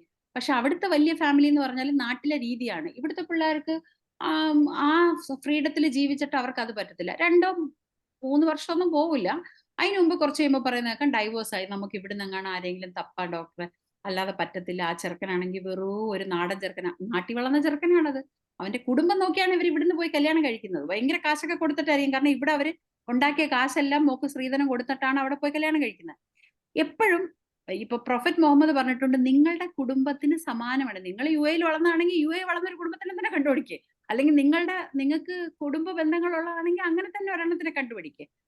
അല്ലാതെ നമ്മളെപ്പോഴും ഈ മിക്കവാറും ആൾക്കാർ ശ്രദ്ധിച്ചിട്ടുണ്ടോ നമ്മുടെ നാട്ടിൽ എങ്ങനെയാന്ന് വെച്ചാല്, ആൾക്കാർ പെൺകുട്ടികളെ സ്ത്രീധനം കൊടുക്കണമല്ലോ നമ്മുടെ നാട്ടില്, അതുകൊണ്ട് കുറച്ചും കൂടെ താഴ്ന്നെടുത്തോട്ട് കെട്ടിക്കും. ആൺകുട്ടികളെ കുറച്ചും കൂടെ പൊങ്ങിയെടുത്തോട്ട് കെട്ടിക്കും. അപ്പൊ എന്ത് പറ്റുമെന്നറിയാവോ? പെൺകുട്ടിക്ക് എപ്പോഴും ഒരു ഹസ്ബൻഡിനെ റെസ്പെക്ട് ചെയ്യാൻ അവർക്ക് പറ്റണം. അപ്പോ അത് കിട്ടുന്നതായിട്ട് ആ ഹസ്ബൻഡിന് ഫീൽ ചെയ്യുകയും ചെയ്യണം, എന്നാലാണ് അവിടെ സക്സസ് ഉണ്ടാവുള്ളൂ. അല്ലാതെ നിങ്ങളുടെ വീട് എന്ത് വീട് എന്ന് പറയുമ്പോൾ അയാൾ നാച്ചുറലി അവരുടെ ഇടയിലുള്ള പ്രണയം നഷ്ടപ്പെടും. മനസ്സിലായോ? പിന്നെ ബാധ്യത കൊണ്ട് ആളുകൾ ജീവിക്കും, പിള്ളേരെ ഓർത്ത് ആളുകൾ ജീവിക്കും. അതുപോലെ തന്നെയാണ് പെൺകുട്ടികളെ കൊണ്ട് താഴോട്ടാക്കുന്നത്. അവിടെ അവള് ജീവിച്ച സാഹചര്യങ്ങളിൽ നിന്ന് വ്യത്യസ്തമായി ഒരുപാട് താഴെ ആയിട്ട് വരുമ്പോഴത്തേക്ക് അവർക്കും അത് സാധിക്കത്തില്ല. അജിനി, ഞാൻ പറയട്ടെ, നമ്മൾ ഒത്തിരി കാര്യത്തിൽ നിന്ന് എനിക്ക് ചുമയായിട്ടിരിക്കുക, എന്നാലും ഞാൻ പറയാം, ഒത്തിരി കാര്യത്തിൽ നിന്ന് പുറത്തോട്ട് വരാനുണ്ട്. നമ്മളെ പുറത്തോട്ട് വരാനുണ്ട്. നമ്മളെ കെട്ടുപൊട്ടിക്കാൻ നമുക്ക് ഒത്തിരി കാര്യങ്ങളുണ്ട്. ഇപ്പോഴും നമ്മൾ പലതിനും അടിമകളാണ്, പല കാര്യത്തിനും അടിമകളാണ്. അത് അജിനി പറയുന്ന ചിന്ത, തോട്ട്സ് എന്ന് പറഞ്ഞില്ലേ, ആ തോട്ട്സ് നമ്മൾ ഇന്റേണലി അങ്ങനെ കണ്ടീഷൻ ചെയ്ത് വെച്ചിരിക്കുകയാണ്. നമുക്കത് മാറ്റാൻ പറ്റില്ല. അങ്ങനെ കണ്ടീഷൻ ചെയ്ത് വെച്ചിരിക്കുക. അതിനൊരു എക്സാമ്പിളാണ് ഞാൻ പറഞ്ഞത്. ഞാനിപ്പോ ഇത്രയും വർത്താനമൊക്കെ പറഞ്ഞാലും രാത്രി സമയത്തിന് വീട്ടിലെത്തിയില്ലെങ്കിൽ എന്റെ മനസ്സിൽ രാത്രി ആയല്ലോ എന്നൊരു തോട്ട് വരും. ഞാൻ എന്നെ തന്നെ എന്താ എന്നൊക്കെ പറഞ്ഞ് തിരുത്തിയാലും എന്റെ ഇന്റേണൽ കണ്ടീഷനിങ് അങ്ങനെയാണ്. ചെറുപ്പത്തിലുള്ള നമ്മളെ എന്തായാലും ബാധിക്കും. അപ്പൊ കുഴപ്പമില്ല എന്നൊക്കെ നമ്മൾ പറഞ്ഞാലും നമ്മളെ അത് ബാധിക്കും. അതായത് നമ്മൾ എങ്ങനെയാണ് എന്നുള്ളതനുസരിച്ച് നമ്മൾ ജീവിക്കാൻ പറ്റത്തുള്ളൂ. അപ്പൊ അതിന് നമ്മൾ അല്ലെങ്കിൽ ഒരുപാട് നമ്മളുടെ മൈൻഡിനെ ഈ പറഞ്ഞ പോലെ വേറെ പോസിറ്റീവ് തോട്ട്സ് ഇട്ട് നമ്മൾ ശ്രമിച്ചു മാറ്റണം. അത് പർപ്പസ്ഫുള്ളി നമ്മൾ അങ്ങനത്തെ തോട്ട്സ് വരുമ്പോഴത്തേക്ക് അങ്ങനെ മാറ്റണം. പിന്നെ പെൺകുട്ടികളെ ഓർക്കുന്നത് എന്താന്ന് വെച്ചാൽ അവർക്ക് ജോലിയുണ്ട്, ആരെയും ഡിപ്പെൻഡ് ചെയ്യേണ്ട ആവശ്യമില്ല. ഈ പറഞ്ഞ പോലെ 2 മണിക്കും 3 മണിക്കും ജോലി കഴിഞ്ഞ് വരുന്ന ഒരു കുട്ടിക്ക് നോക്കുമ്പോൾ ഒരാളെയും കൂടെ കൂട്ടത്തിൽ വയ്ക്കുമ്പോൾ ഒരാളെ അവര് എന്താ പറയുന്നത് കൂടെ കൊണ്ടു നടക്കുന്ന പോലെ ഒരു ബുദ്ധിമുട്ടാണ് അവർക്ക് തോന്നുന്നത്. പിന്നെ അയാൾക്ക് ഉണ്ടാക്കണം വെക്കണം. മറ്റേത് അവർക്ക് വരുന്ന വഴി ഒരു ഭക്ഷണം കഴിച്ച് വീട്ടിൽ വന്നു കഴിഞ്ഞാൽ പിന്നെ നോക്കേണ്ട ആവശ്യമില്ല. ഒരാൾ കാത്തിരിക്കുമ്പോൾ തിരിച്ച് വീട്ടിൽ വരുന്നതും അല്ലാതെ വീട്ടിൽ വരുന്നതും തമ്മിൽ വ്യത്യാസമുണ്ട്. അപ്പൊ അവർ കംപ്ലീറ്റ്ലി അവർ ആ ഫ്രീഡം അനുഭവിക്കുന്നുണ്ട്. പിന്നെ ഞാൻ പറഞ്ഞതുപോലെ മനോജ് ഡോക്ടർ പറഞ്ഞ ഒരു കാര്യത്തിനോട് ഞാൻ യോജിക്കുന്നു. കാരണം മനുഷ്യൻ എന്ന് പറയുന്നത് സാമൂഹ്യ ജീവിയാണ്. അപ്പം അവർക്ക് കൂട്ട്, കുടുംബം, ഇണ എന്നൊക്കെ ഉള്ളത് ആവശ്യം തന്നെയാണ്. അത് ഒരിക്കലും അത് പ്രകൃതിയുടെ നിയമമാണ്. അപ്പൊ അതുകൊണ്ട് നമുക്ക് ഒരു കാലത്ത് നമ്മള് ഈ ഫ്രീഡം ഒക്കെ ഉണ്ടെങ്കിലും ഒരു കാലത്ത് നമ്മൾ ഒറ്റപ്പെടും എപ്പോഴെങ്കിലും എന്ന് നമുക്ക്. കാരണം ഞാൻ മമ്മിയെ കൊണ്ട് ആശുപത്രി കിടന്നപ്പോഴത്തേക്ക് ഓരോരുത്തരുടെ ഐസിന്റെ മുമ്പിൽ ഓരോരുത്തരുടെ മക്കളെ വിളിക്കും. അപ്പോൾ അച്ഛൻ്റെ അമ്മയുടെ പേര് വിളിക്കുമ്പോഴത്തേക്ക് നമ്മൾ ഭയങ്കര ഇതായിട്ടാണ്. സുബൈദയുടെ മോള് വാന്ന് പറയുമ്പോൾ നമ്മൾ ഓടിപ്പോവും, അല്ലെങ്കിൽ മറ്റുള്ളവരുടെ മോള് വാന്ന് പറയുമ്പോൾ മകൾ വരുന്ന പറയുമ്പോൾ ഓടിപ്പോവും. അപ്പൊ അതിലൊരു പേഷ്യന്റിന് മക്കളൊന്നുമില്ല. പുള്ളി ഈ ഗാന്ധി ഭവനിൽ നിന്ന് വന്ന് അഡ്മിറ്റ് ആയ പേഷ്യന്റാ. അപ്പോൾ പുള്ളിയെ നോക്കാൻ ഒരാൾ നിൽപ്പുണ്ട്. പുള്ളിക്കാരൻ ഇങ്ങനെ വളരെ കൂളായിട്ട് അങ്ങും ഇങ്ങും ഒക്കെ നടക്കും. പുള്ളിയുടെ തെറ്റല്ല, കാരണം പുള്ളിക്ക് അതൊരു ഡ്യൂട്ടിയാണ്, പുള്ളിക്ക് അതൊരു ജോലിയാണ്.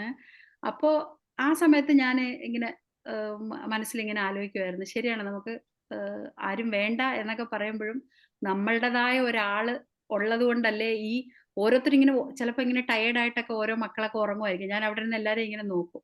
പക്ഷെ അവരുടെ ബന്ധുക്കൾ വാ എന്ന് പറയുമ്പോഴത്തേക്ക് ആ മക്കളും അവരും ഒക്കെ ഓടിപ്പോകുന്നതെന്ന് പറഞ്ഞാൽ അത് ബ്ലഡ് ഈസ് ഓൾവേസ് സ്റ്റിക്കർ. അത് നമുക്ക് അതിന് മാറ്റി വേറെ ഒന്നും നമുക്ക് വെക്കാൻ പറ്റത്തില്ല, മറ്റേ ആൾക്ക് എത്ര പൈസ കൊടുത്താലും.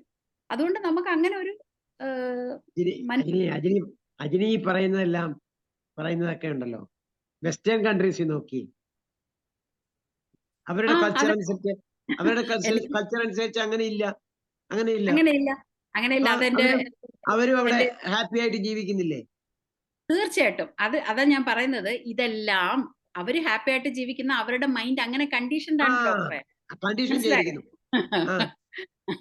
അതാണ് ഇങ്ങനെ കണ്ടീഷൻഡ് ആണ്.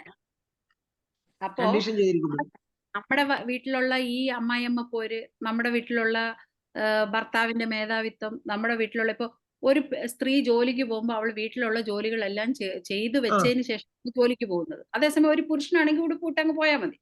അപ്പൊ അത് ആരെയും നിർബന്ധിച്ചിട്ടല്ല, പക്ഷെ ഒരു സ്ത്രീക്ക് അങ്ങനെ പോകാൻ പറ്റത്തുള്ളൂ. മറ്റുള്ളവരുടെ കാര്യങ്ങൾ അത് നമ്മളുടെ കണ്ടീഷനാണ്, നമ്മൾ കണ്ടു വളർന്നതാണ്. പക്ഷേ അതിനകത്ത് നെഗറ്റീവായിട്ട് ഒത്തിരി കാര്യങ്ങളുണ്ട്, അതറിയാം. അതായത് ഈ സ്ത്രീ അനുഭവിക്കുന്ന ഒത്തിരി ദുഃഖങ്ങളുണ്ട്, ആരോടും പറയാത്ത, സപ്രസ് ചെയ്യുന്ന ഒത്തിരി ദുഃഖങ്ങളുണ്ട്. തീർച്ചയായിട്ടും. അത് ഡോക്ടർ അത് എങ്ങനെ ദുഃഖങ്ങളാകുന്നു എന്ന് പറയുന്നതിനൊരു കാര്യം എന്ന് വെച്ചാല് അവിടെ ശരിയായ പാർട്ട്ണർ അല്ല എന്നുള്ളിടത്താണ്. ചില ആൾക്കാർ അത് ഷെയർ ചെയ്യുന്നു, എല്ലാ റെസ്പോൺസിബിലിറ്റിയും ഷെയർ ചെയ്യുന്നു, എല്ലാ കാര്യങ്ങളും ഷെയർ ചെയ്യുന്നു എന്നുള്ളിടത്ത് വലിയ പ്രശ്നങ്ങൾ വരത്തില്ല. പക്ഷെ എന്ന് പറഞ്ഞാൽ നിന്നെ ഇപ്പൊ ഇതൊക്കെ അറിയിച്ചിട്ട് തന്നെ നീ ആരോ ചോദിക്കാൻ എന്ന് പറയുന്നിടത്ത് പിന്നെ നമുക്ക് വേറെ ഇപ്പൊ ഈ അടുത്തൊരു കുട്ടി, അവര് എൻഗേജ്ഡ് ആണ്. അപ്പോൾ അവര് രണ്ടുപേരും പുറത്തു പോവുകയും സംസാരിക്കുകയും ബർത്ത്ഡേ ആഘോഷിക്കുകയും ഒക്കെ ചെയ്യുന്ന ഒരു കുട്ടിയാണ്.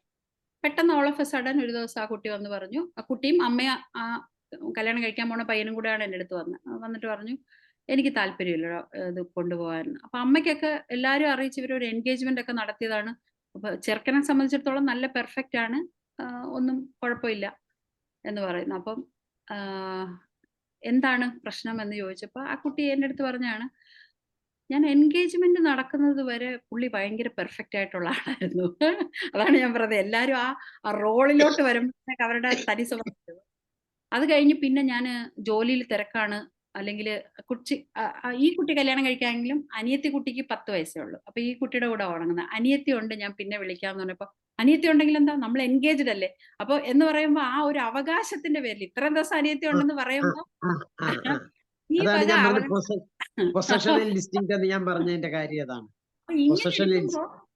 ഇങ്ങനെ എടുക്കുമ്പോ അവരുടെ അമ്മ പറയുന്നത് ആ കുട്ടീനെ കമ്പൽ ചെയ്ത് എങ്ങനെയെങ്കിലും കല്യാണത്തിലേക്ക് എത്തിക്കണം എന്നാണ്. അപ്പൊ എനിക്കങ്ങനെ കമ്പൽ ചെയ്യാൻ പറ്റില്ല, ആ കുട്ടിയുടെ ചോയ്സ് ആണ്.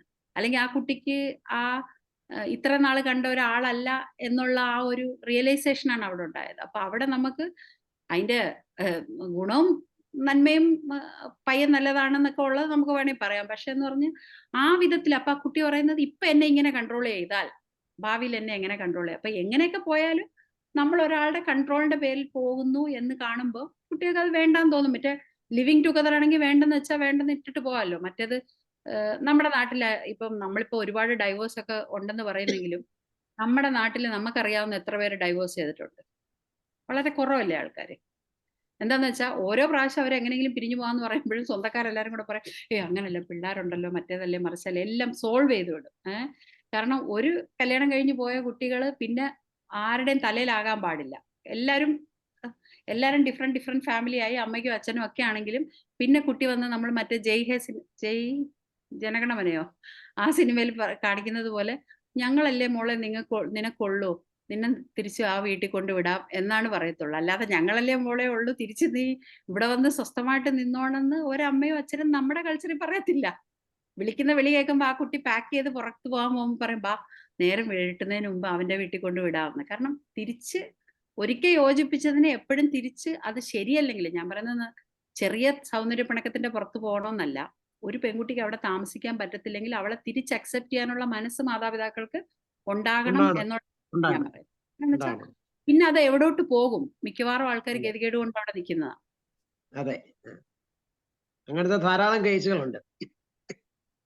അപ്പൊ അതുകൊണ്ട് അപ്പൊ ഒരു ജോലിയോ ജീവിക്കാൻ സാഹചര്യമോ ഇല്ലാത്ത ഒരു പെൺകുട്ടിക്ക് ഇതാണ് കേസ്. അപ്പൊ ഈ പറയുന്ന ടെക്നോ പാർക്കിൽ വർക്ക് ചെയ്യുന്നതും ഇപ്പൊ ജോലിയുള്ളതുമായ കുട്ടികൾക്ക് അങ്ങനെ സഹിച്ച് നിൽക്കേണ്ട ഒരു ആവശ്യം ഇല്ല. അവർ ഓൾറെഡി പിന്നെ എപ്പോഴും ഞാൻ പറഞ്ഞല്ലോ, ഒരു ഡിപ്പെൻഡ് ചെയ്ത് നിൽക്കുന്ന ഒരു സ്ത്രീക്കാണ് ഇപ്പൊ ഷാജികുട്ടി ഡോക്ടർ പറയും എപ്പോഴും, സ്ത്രീയായിട്ട് സ്ത്രീയുടെ സോഫ്റ്റ്നെസ് മെയിൻറ്റെയിൻ ചെയ്യണം എന്ന് പറഞ്ഞാൽ, സോഫ്റ്റ്നെസ് മെയിൻറ്റെയിൻ ചെയ്യാൻ പറ്റണമെങ്കിൽ ഒരു സ്ത്രീ ഒരാളെ ഡിപ്പെൻഡ് ചെയ്ത് ഒരാളുടെ എന്താ പറയുന്ന വലയത്തിനുള്ളിൽ നിൽക്കുവാണെങ്കിൽ ഒരു കംപ്ലീറ്റ് സ്ത്രീ ആയിട്ട് നിൽക്കാൻ പറ്റും. ആ സോഫ്റ്റ്നെസ് മെയിൻറ്റെയിൻ. ഇപ്പൊ ഞാൻ വെളിയിൽ പോകണു, എനിക്ക് പോകേണ്ട സ്ഥലത്ത് പോകുന്നു, എൻ്റെ കാര്യങ്ങൾ നടത്തുന്നു, എൻ്റെ പേപ്പേഴ്സ് റെഡിയാക്കുന്നു. അവിടെ വരുമ്പോൾ ആ ഒരു ഡിപ്പെൻഡൻസി നമുക്ക് വരുന്നില്ല. ഡിപ്പെൻഡൻസി വരാത്തപ്പോൾ എന്തെടുക്കും, നമുക്ക് നമ്മൾ അങ്ങോട്ടും ഇങ്ങോട്ടും, അച്ഛന് കുറച്ച് ജോലി, അമ്മയ്ക്ക് കുറച്ച് ജോലി എന്ന് വരുമ്പോഴാണ് നമുക്ക് ആ ഇത് വരുന്നത്. ഒരാൾ എല്ലാ കാര്യങ്ങളും ഒറ്റയ്ക്ക് ചെന്നിപ്പം ഈ അടുത്ത് എൻ്റെ ഒരു സുഹൃത്ത് പറഞ്ഞു, ഒരു ഭർത്താവായിട്ട് പിണങ്ങി നിന്ന ഒരു 2-3 വർഷമായി, അവരെ ഒന്ന് ഒരുമിപ്പിക്കാൻ വേണ്ടിയിട്ട് ഫാമിലി ശ്രമിച്ചപ്പോൾ ആ സ്ത്രീക്ക് ഒട്ടും വേണ്ട. കാര്യം എന്ന് വെച്ചാൽ അവർ തന്നെ ജീവിച്ച് 2-3 വർഷം കൊണ്ട് അവർക്ക് ഇനി ഒരാളുടെ ഇതിന്റെ ആവശ്യമില്ല. എന്താ പറയുന്ന, ഒരു സപ്പോർട്ടിന്റെ ആവശ്യം അവർക്കില്ല.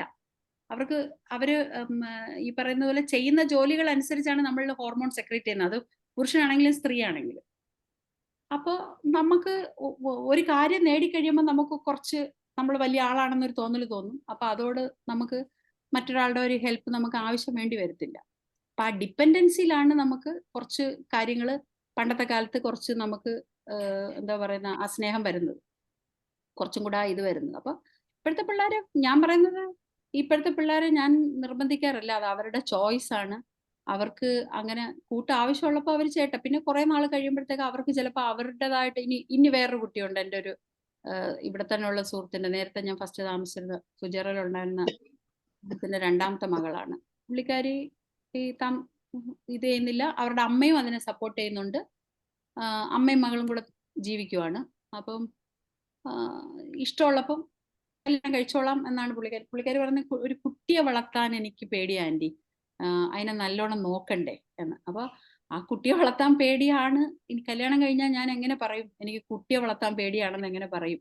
അങ്ങനെയും കുറെ പേരുണ്ട് കേട്ടോ, 2 പേരും കൂടെ തീരുമാനിച്ച് കുട്ടിയെ വേണ്ടാന്ന് വെക്കുന്നവർ ഉണ്ട്.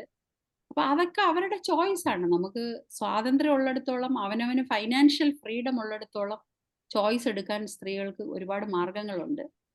പിന്നെ എന്തെങ്കിലും നമുക്ക് ഒറ്റയ്ക്കായി തോന്നുവാണെങ്കിൽ ഒരു കൂട്ട് എടുക്കുന്നതായിരിക്കും ബെറ്റർ. എല്ലാരും ഈ സമയത്ത് തന്നെ കല്യാണം കഴിച്ചോളണം എന്നൊന്നും ഇല്ല. ഡോക്ടറെ, ഇതേ നമ്മുടെ ടോപ്പിക് എന്ന് പറയുമ്പോൾ മാനസിക സംഘർഷങ്ങൾ, അതിന്റെ ഒരു ഭാഗത്തേക്ക് മാത്രം ചരിഞ്ഞു പോയിക്കൊണ്ടിരിക്കുകയാണ്. പറഞ്ഞു ഷെഫീഖ് ഡോക്ടറെ. അല്ല, എന്റെ അഭിപ്രായത്തിൽ നമ്മുടെ വെസ്റ്റേൺ കൾച്ചർ ഇപ്പൊ ഇവിടെ കൂടുതൽ ചെറുപ്പക്കാര്, ആൺകുട്ടികളാകട്ടെ പെൺകുട്ടികളാകട്ടെ, അവര് കൂടുതൽ അതിലോട്ട് ആകർഷ്ടരായത് കൊണ്ടാണ് ഈ ഒരു അധപ്പതനം ഉണ്ടായതെന്നാണ് എൻ്റെ ഒരു വിലയിരുത്തൽ. കാരണം പഴയ കാലത്ത് നമ്മുടെ ട്രഡീഷണൽ ആയിട്ടുള്ള ഇവിടുത്തെ ഒരു സംസ്കാരം ഉണ്ടല്ലോ, ആ സംസ്കാരത്തിന് ഒരിക്കലും മോശമെന്ന് പറയാൻ പറ്റില്ല. അതിന് ഉദാഹരണം ഞാൻ പറഞ്ഞ പഴയ കാലത്ത് അത് പഴയ കാലത്ത് ഹസ്ബൻഡും വൈഫും തമ്മിലുള്ള ഏജ് ഡിഫറൻസ് എത്രയെന്ന് അറിയാം? മിനിമം ഒരു 5 years up to 10 years ഒക്കെയാണ് ഡിഫറൻസ് ഉള്ളത്. പക്ഷെ അവര് നല്ല രീതിയിൽ ജീവിക്കുന്നുണ്ട്. പക്ഷെ ഇന്ന് 1-2 വയസ്സിന്റെ ഡിഫറൻസ് കൂടുതൽ വരാൻ പാടില്ല എന്നാണ് പെൺകുട്ടി ആഗ്രഹിക്കുന്നത്, ആൺകുട്ടി ആഗ്രഹിക്കുന്നത്. പരസ്പരം അവർ റെസ്പെക്ട് അതായത് ഹസ്ബൻഡിന്റെ പേര് വിളിച്ചാണ് ഇപ്പൊ മിക്കവാറും പെൺകുട്ടികൾ. പഴയ ആൾക്കാരെ നിങ്ങൾ എത്ര നിർബന്ധിച്ചാലും ഹസ്ബൻഡിന്റെ പേര് പറയില്ല, അത്ര റെസ്പെക്റ്റ് ആണ് അവർക്ക്. അപ്പം ആ കൾച്ചർ നമുക്ക് മോശമെന്ന് എങ്ങനെ പറയും? ഒരിക്കലും മോശമാണെന്ന് ഞാൻ പറയില്ല. പിന്നെ ഉള്ള ഒരു കാര്യം എന്ന് പറഞ്ഞാൽ പഴയ കൂട്ടുകുടുംബ സമ്പ്രദായം, അതിന് അതിൻ്റെതായ അഡ്വാൻറ്റേജ് ഉണ്ട്. അവർ പല കാര്യങ്ങളും തീർച്ചയായിട്ടും കണ്ട് കേട്ടോ, വളരുന്നത്. അതേസമയം തീർച്ചയായിട്ടും. ഇപ്പൊ ഞാൻ ന്യൂക്ലിയർ കുടുംബത്തിൽ ഫാമിലിയാണ്. ജീവിച്ച ആളാണ്, അപ്പൊ അതായത് അതുകൊണ്ട് ഞാൻ അതിന് 100% കല്യാണം കഴിഞ്ഞാൽ ഞാനും പിന്നെ കുടുംബമായിട്ടുള്ള ഇതല്ല. അത് ഈ വെസ്റ്റേൺ കൾച്ചറാണ്. അതാണ് അവരുടെ അല്ല, മനസ്സിൽ. അതിലെന്താ രഹസ്യം എന്നറിയോ ഡോക്ടറെ? ഞാൻ ശ്രദ്ധിച്ചിടത്തോളം കൂട്ടുകുടുംബത്തിൽ ഭാര്യയ്ക്കും ഭർത്താവിനും കിട്ടുന്ന സമയം എന്ന് പറഞ്ഞാൽ വളരെ പ്രഷ്യസ് ആണ്, കുറവാണ്. ഈ ഇതിപ്പോ എപ്പോ നോക്കിയാലും കണ്ടോണ്ടിരിക്കുമ്പോ തൊട്ടത്തേനും പിടുത്തേനും അല്ല, എല്ലാം അതുകൊണ്ട് മാത്രമല്ല ഇപ്പൊ ഉള്ളവർക്കുള്ള ഒരു കുഴപ്പം, നമ്മളെ അതായത് ഇപ്പൊ ഉള്ള ന്യൂജൻ ആൾക്കാരുടെ മക്കളാ നമ്മുടെയൊക്കെ അച്ഛനും അമ്മയൊക്കെ നമ്മളെയൊക്കെ വളർത്തിയിട്ടുള്ളത് അവരൊന്നുമില്ല. ചിലപ്പോൾ നമ്മുടെ കുടുംബത്തിലുള്ള ഫാമിലി ഹൗസിലുള്ള പലരും ആയിരിക്കും. പക്ഷെ ഇന്ന് സ്വന്തം അമ്മയും അച്ഛനും പോലും മക്കളെ ഇത് ചെയ്യുന്ന ഇഷ്ടപ്പെടാത്ത ഒരുപാട് കപ്പിൾസ് ഉണ്ട്. കാരണം അവർ വളർത്തിയാൽ ശരിയാവൂല. അവരെ എന്തൊരു മോഡേൺ ഇത് പറ്റത്തില്ല കുട്ടിക്ക്. പക്ഷെ ഈ മോഡേൺ വരുമ്പോൾ പറ്റുന്നത് എന്താണ്? അഫെക്ഷൻ ഇല്ലാതാവും. ഇപ്പൊ ഞാൻ പറയാം, നമ്മുടെ അച്ഛനും അമ്മയ്ക്കും ഒരു അസുഖം വന്നാൽ നമുക്ക് ഫീൽ ചെയ്യും പോലെ ഇപ്പോഴത്തെ കുട്ടികൾക്ക് ഫീൽ ചെയ്യുന്നുണ്ടോ? ഇല്ല. എന്തുകൊണ്ട്? അതൊക്കെ നമ്മൾ വിലയിരുത്തണം. അപ്പൊ അതുകൊണ്ട് നമ്മളെ കൾച്ചറിനെ ഒരിക്കലും മോശം പറയുന്നത് ഒരു നല്ല ഇതല്ല. പുതിയ ന്യൂജൻ പിന്നെ എന്തൊരു വെസ്റ്റേൺ ഇത് അഡോപ്റ്റ് ചെയ്യുന്നത് നല്ലതാണ് എന്ന് പറയുന്നതിനോട് എനിക്ക് യോജിപ്പില്ല. പക്ഷേ എല്ലാ ഫ്രീഡം വേണം. ഇപ്പൊ ഞാൻ പറഞ്ഞില്ല, ഇപ്പം അജിനി എപ്പോഴും പറയുമ്പം പ്രോഫിറ്റ് പറഞ്ഞു തന്നെ പറയും. പ്രോഫിറ്റ് പറഞ്ഞിരിക്കുന്നത് എന്താണ്? മുസ്ലിംസിൽ പറയുന്നത് പെണ്ണുങ്ങളെ അടക്കി ഭരിക്കുമെന്നാണ്. അങ്ങനെയല്ല ഇസ്ലാമിൽ പറയുന്നത്. യഥാർത്ഥത്തിൽ മാക്സിമം ഫ്രീഡവും റെസ്പെക്റ്റും അവർക്ക് കൊടുക്കണമെന്നാണ്. ഇസ്ലാമിന്റെ കൺസെപ്റ്റ് അനുസരിച്ച് ഒരു സ്ത്രീ കുട്ടിക്ക് മുല കൊടുക്കണമെന്ന് പോലും പറഞ്ഞിട്ടില്ല. കാര്യം എന്താന്ന് വെച്ചാൽ അത് സ്ത്രീക്ക് കൊടുത്തിരിക്കുന്ന സ്വാതന്ത്ര്യമാണ്. പക്ഷെ അത് ഭർത്താവിന് നമ്മുടെ ഒന്നും ചെയ്യണ്ട. പക്ഷെ ഒരു സ്ത്രീ ഇതുകൊണ്ട് ഒന്നും ചെയ്യാതിരിക്കുന്നില്ല. കാര്യം എന്താന്ന് വെച്ചാല് അത് അവളുടെ ധർമ്മമായിട്ട് ആ ഒരു ഡെഡിക്കേഷൻ അവർക്ക് ഉണ്ടാവുന്നത് എന്തുകൊണ്ടാണ്? അതിൽ ഒന്നെന്ന് പറയുന്നത് ക്ഷമയാണ് മനുഷ്യനെ നല്ലതാക്കുന്നതും ചീത്തയാക്കുന്നതും. അതിൽ വല്ല സംശയമുണ്ടോ? ഇസ്ലാമിൽ തന്നെ അവർ പറയുന്നുണ്ട്, ക്ഷമയാണ് ഈമാന്റെ പകുതി എന്ന്. ഞാൻ നമ്മൾ രണ്ട് കൈയും കൊണ്ട് കൊട്ടിയാലേ അല്ല രണ്ട് കൈയും കൊണ്ട് കൊട്ടിയാലേ സൗണ്ട് ഉണ്ടാവും, ഒരു കൈ കൊണ്ട് കൊട്ടിയാൽ സൗണ്ട് ഉണ്ടാവത്തില്ല. അപ്പം 3 തവണ നമ്മളെ ഒരാള് ഹരാസ് ചെയ്യുന്നെന്ന് വെച്ചോ, 3 തവണ നമ്മൾ സൈലന്റ് ആയിട്ടിരുന്നു കഴിഞ്ഞാൽ 4ാം തവണ ഒരു ഹരാസ് ചെയ്യാൻ പറ്റത്തില്ല. അതേസമയം ഒരു തവണ പറയുമ്പോൾ ഒന്ന് പറഞ്ഞാൽ തിരിച്ച് പറയുമ്പോൾ അവിടെ പ്രശ്നമാണ്. അപ്പൊ ഇതൊക്കെ നമ്മൾ ഡോക്ടർ പറഞ്ഞ പോലെ നമ്മളൊക്കെ ഞാൻ രണ്ടിലും ജീവിച്ചിട്ടുണ്ട്. ന്യൂക്ലിയറിലും ജീവിച്ചിട്ടുണ്ട്, ഒരു 7ാം ക്ലാസ് ന്യൂക്ലിയറും, പിന്നെ അത് കഴിഞ്ഞ് ജോയിന്റ് ഫാമിലിയിലും ഒക്കെ ജീവിച്ചിട്ടുണ്ട്. അപ്പോൾ മറ്റെന്താന്ന് പറഞ്ഞാല് നമ്മൾ ഒരുപാട് ആൾക്കാരെ കണ്ടും കേട്ടും നമുക്ക് ആരും ഒന്നും പറഞ്ഞു തരാതെ തന്നെ നമ്മൾ കണ്ടുപഠിക്കുകയാണ് പല കാര്യങ്ങളും. ഇപ്പൊ റെസ്പെക്ട് ആണെങ്കിലും മൂത്തവരോട് പെരുമാറുന്ന എങ്ങനെയാണെങ്കിലും ഒക്കെ. ഇപ്പം എന്ന് പറഞ്ഞാൽ 1ഉം 2ഉം പിള്ളേരുണ്ടായിരിക്കും ഒരു വീട്ടില്. അവർക്ക് സർവ്വ സ്വാതന്ത്ര്യങ്ങളും അവരുടെ ചോയ്സിനനുസരിച്ച് ഫുഡും അവരുടെ ചോയ്സിനനുസരിച്ച് ട്രാവൽ ചെയ്യുക എല്ലാം ചെയ്ത് വരുന്ന ആ കുട്ടികൾക്ക് പിന്നീട് ഒരാളുടെ അടുത്ത് പോയിട്ട് പെട്ടെന്ന് മാറാനായിട്ട് അവർക്ക് പറ്റത്തില്ല. അവരുടെ വീട്ടില് രാജാവും രാജ്ഞിയൊക്കെ ആയിട്ട് അവർ ജീവിച്ചിരിക്കുന്നേ. ഇപ്പൊ പിള്ളേരുടെ ഇഷ്ടത്തിനനുസരിച്ചാണ്. ഡോക്ടറെ, ഇപ്പൊ നമ്മുടെ ക്ലിനിക്കിൽ വരുന്ന ഇപ്പോഴത്തെ പിള്ളേരെ നമ്മൾ നോക്കിയാല്, മുമ്പ് നമ്മളൊക്കെ അതായത് നമ്മുടെ വയസ്സിന് മൂത്ത ഒരാള് ഇരിക്കുന്നെങ്കിൽ നമ്മൾ ഇരുന്ന് കഴിഞ്ഞാൽ അവർ വന്നു കഴിഞ്ഞാൽ നമ്മൾ അവരെ കാണുമ്പോൾ അറിയാതെ അങ്ങ് എണീറ്റു അവരെ ഇരിക്കാൻ പറയും. അതേസമയം ഇന്ന് കഴിഞ്ഞ ദിവസം തന്നെ എന്റെ ക്ലിനിക്കിൽ വന്നപ്പം അച്ഛനും അമ്മയും നിൽക്കണം, 2 പിള്ളേരും കസേരയിൽ കയറി അങ്ങിരുന്നു. അച്ഛനും അമ്മയോടെ നിൽക്കുകയാണ്. ഞാൻ പറഞ്ഞ് അപ്പൊ ആ കുട്ടികളെ എണീക്കാൻ പറഞ്ഞിട്ട് അവർക്ക് ഞാൻ പറഞ്ഞ് ഇപ്പുറത്തോട്ടിരുന്നു, അച്ഛൻ അവിടെ ഇരിക്കട്ടെ അമ്മ ഇപ്പുറത്തിരിക്കട്ടെ എന്ന് പറഞ്ഞിട്ട് ആ കുട്ടിയൊക്കെ അക്സെപ്റ്റ് ചെയ്യാൻ അച്ഛനും അമ്മയും സൈലന്റ് ആയിട്ട് നിൽക്കുകയാണ്. കാരണം അത് കുട്ടിയൊക്കെ വിഷമം ഉണ്ടാവും. ഇതാണ് അവരുടെ ചിന്ത. അവരുടെ പേരൻസിന്റെ ഇടയില് ഇപ്പൊ അല്ല, നമ്മൾ അങ്ങനെ അത് തിരുത്തി തന്നെ നമ്മൾ പോകണം. എങ്കിൽ ഇപ്പൊ ഞാൻ പറഞ്ഞു, നമ്മളിപ്പോ ഒരു സ്ഥലത്ത് ചെന്ന് കഴിഞ്ഞാൽ മുമ്പൊക്കെ നമ്മൾ കണ്ടിട്ടുള്ളത് എന്താണ്? വയസ്സിന് മൂത്ത ആൾക്കാർ വരുമ്പോ ചെറുപ്പക്കാരെ എണീറ്റ് കൊടുക്കും. ഇപ്പൊ അങ്ങനെയല്ല, ഇപ്പൊ കുഞ്ഞങ്ങിരിക്കും. നമ്മളിതൊന്നും കണ്ടില്ല. വയസ്സായവർ വന്ന് നടക്കാൻ വയ്യാത്ത ആൾ വന്നാൽ പോലും എണീക്കത്തില്ല. ഇതെന്താന്ന് പറഞ്ഞാല് നമ്മൾ പുതിയതായിട്ട് ഉൾക്കൊള്ളുന്നില്ല എന്നുള്ളതാണ് സത്യം. ഇപ്പൊ ഡോക്ടർ പറഞ്ഞ അല്ല കാര്യങ്ങളൊക്കെ അല്ല നമ്മള് ഇപ്പൊ നമ്മള് നമ്മള് ഞാനിത് പറയുമ്പോൾ എല്ലാരും ചിന്തിക്കുന്ന ഡോക്ടർ പഴയ കാലത്തെ ചിന്തയിൽ ജീവിക്കുന്ന മനുഷ്യനാണെന്നായിരിക്കും ധരിക്കുന്നത്. പക്ഷെ ആ കൾച്ചർ തന്നെയാണ് യഥാർത്ഥത്തിൽ നമ്മളെയൊക്കെ നന്നാക്കാൻ പറ്റിയ കൾച്ചർ എന്നാണ് ഞാൻ ഇപ്പോഴും അല്ല അതെ, വിശ്വസിക്കുന്നത്. അത് ഞാൻ പണ്ട് എന്റെ മൂത്ത പോലെ ഇവിടെ പാകിസ്ഥാനി പിള്ളേര് അല്ലെങ്കിൽ വേറെ ഈ അറബ്സിന്റെ മക്കളെല്ലാരും ഒരു സന്ധ്യ ആകുമ്പോഴേ ഇറങ്ങത്തുള്ളൂ വീട്ടിന്റെ പുറത്തോട്ട്. ഒന്നാമത് എനിക്ക് തോന്നുന്നു ചൂട് സമ്മർ വരുമ്പോ ഇവിടെ രാത്രിയാണ്, ഇവിടെ ഒരു നൈറ്റ് ലൈഫാണ് എന്ന് പറഞ്ഞാൽ ആൾക്കാർക്ക് രാത്രിയാണ് കൂടുതൽ ഇഷ്ടം. അപ്പൊ എല്ലാരും ഒരു 7 മണിയാകുമ്പോ ഇറങ്ങത്തുള്ളൂ. ഞാൻ പറയും 7 മണിയാകുമ്പോ അകത്ത് കയറണം കേട്ടോ. അപ്പോൾ എന്റെ അടുത്ത് മക്കള് ചോദിക്കും ഇതെന്താണ് ഉമ്മ ചെയ്തതുപോലെ ഞങ്ങളും ചെയ്യണമെന്നാണ്. അപ്പൊ അവിടെ ഞാൻ മാറിയേ പറ്റത്തുള്ളൂ. കാരണം അവരുടെ സുഹൃത്തുക്കളൊക്കെ ഇറങ്ങുന്നത് 7 മണിക്കാണ്. അപ്പൊ ഞാൻ 7 മണിക്ക് വീട്ടിൽ കയറണമെന്ന് പറഞ്ഞാൽ അവര് കുറച്ച് ദിവസം കഴിയുമ്പോൾ എന്നെ കട്ടിറങ്ങുവോ അല്ലെങ്കിൽ വേറെ എന്തെങ്കിലും മാർഗങ്ങൾ കാണിക്കുകയോ ചെയ്യത്തുള്ളൂ. അപ്പൊ ചില കാര്യങ്ങളൊക്കെ നമ്മൾ അതിനനുസരിച്ച് മാറിയേ പറ്റത്തുള്ളൂ. അതായത് 7 മണിക്ക് വീട്ടിൽ കയറണമെന്നുള്ള സ്റ്റൈൽ എനിക്ക് നമ്മൾ മിക്കവാറും ഈ നോട്ട്ബുക്ക് നോക്കി പഠിപ്പിക്കുന്ന പറഞ്ഞതുപോലെ ഞാൻ എന്തോ പഠിച്ചത് അത് തന്നെ നമ്മൾ അടുത്ത ജനറേഷൻ പകർന്നു കൊടുക്കണം. അതുകൊണ്ടാണ് നമുക്ക് ഈ വ്യത്യാസങ്ങളൊന്നും വലുതായിട്ട് നമ്മളെ ബാധിക്കാത്തത്. നമ്മൾ പരമ്പരയായിട്ട് എന്താണ് പഠിച്ചതെന്ന് ഇത് ചെയ്ത് കൊടുക്കുകയാണ്. നമുക്ക് ഇനി സ്ട്രെസ് മാനേജ്മെന്റിലോട്ട് വരാം. ഇനി നമുക്ക് 7 ശരി, മിനിറ്റ് 7 മിനിറ്റേ ഉള്ളൂ അല്ലേ? അപ്പൊ ഇതെല്ലാം തന്നെ നമ്മുടെ ഒരു സ്ട്രെസ് ആണ് കേട്ടോ. നമ്മള് ഈ നമ്മുടെ മക്കളെ കെട്ടിച്ചാലും കെട്ടിക്കാതെ നടക്കുന്ന മറ്റുള്ള മക്കളെ നമ്മൾ നോക്കിയിട്ട് അയ്യോ അവരെ കെട്ടുന്നില്ലേ, അത് നമുക്കൊരു സ്ട്രെസ്. സമൂഹത്തിൽ പിള്ളേരെല്ലാം ഇങ്ങനെ ഇത് ചെയ്ത് പോകുന്നല്ലോ എന്നുള്ളത് ഒരു സ്ട്രെസ്. പിന്നെ ഈ എന്താ പറയുന്നത്, നമ്മള് ഞാൻ പറയുന്നത് എല്ലാവർക്കും ഒരു ചോയ്സ് ഉണ്ട്. അത് ആണിനാണെങ്കിലും പെണ്ണിനാണെങ്കിലും. ഇപ്പം ഞാൻ മദ്യപിക്കില്ല. ഞാൻ ഡോക്ടർ നേരത്തെ പറഞ്ഞതിൽ ഒരു കാര്യം പറഞ്ഞില്ലേ, ഒരു കുട്ടി എൻഗേജ്മെന്റ് കഴിഞ്ഞിട്ട് അവസാനം വേണ്ടാന്ന് നിശ്ചയിച്ചെന്ന്. കാരണം അതാണ് ഞാൻ പറയുന്നത്, അവര് പിന്നെ കാമുകന്മാരായിരിക്കുമ്പോഴല്ല പോലെ അല്ല യഥാർത്ഥ ലൈഫിൽ വരുമ്പോഴ അത് അവര് മനസ്സിലാക്കണം. അത് മനസ്സിലാക്കാത്തത് കൊണ്ടാണ് ആ പ്രശ്നം വരുന്നത്. അല്ല മനസ്സിലായോ? അപ്പൊ ഞാൻ പറയുന്ന ഡോക്ടർ അവർക്ക് കാരണം ചോയ്സ് ഉണ്ട്. അപ്പൊ ഇങ്ങനെ അല്ല ആളെന്നുള്ളത് അവർക്ക് മനസ്സിലാക്കാൻ പറ്റും. നമ്മുടെയൊക്കെ സമയത്ത് എൻഗേജ്മെന്റ് ഒന്നും കഴിഞ്ഞ് കാണുന്നില്ലല്ലോ ആരും.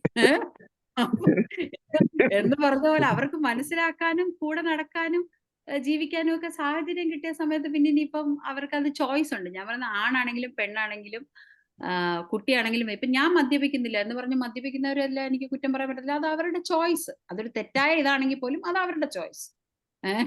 ഇപ്പൊ കല്യാണം കഴിക്കണോ കഴിക്കണ്ടേ എന്ന് പറയുന്നത് എല്ലാം അത് ഇപ്പോഴുള്ള പേരൻസ് അക്സെപ്റ്റ് ചെയ്യും, പഴയ കാലത്തുള്ള പേരൻസ് അക്സെപ്റ്റ് ചെയ്യും. അല്ല നമ്മുടെ ഇല്ല. മക്കളുടെ അല്ല ഞാൻ പറയുന്നത്. നമുക്കിപ്പോ അല്ല, ഞാൻ ഒരാളെ പറഞ്ഞു പോയിന്റ് അപ്പം ഔട്ട് ചെയ്യാൻ തെറ്റ് കാണുന്നത് നമ്മൾ തെറ്റാണെന്ന് പറഞ്ഞ് മനസ്സിലാക്കി പഠിപ്പിക്കണം എന്നുള്ളത് നമ്മളത് മറക്കാൻ പാടില്ല.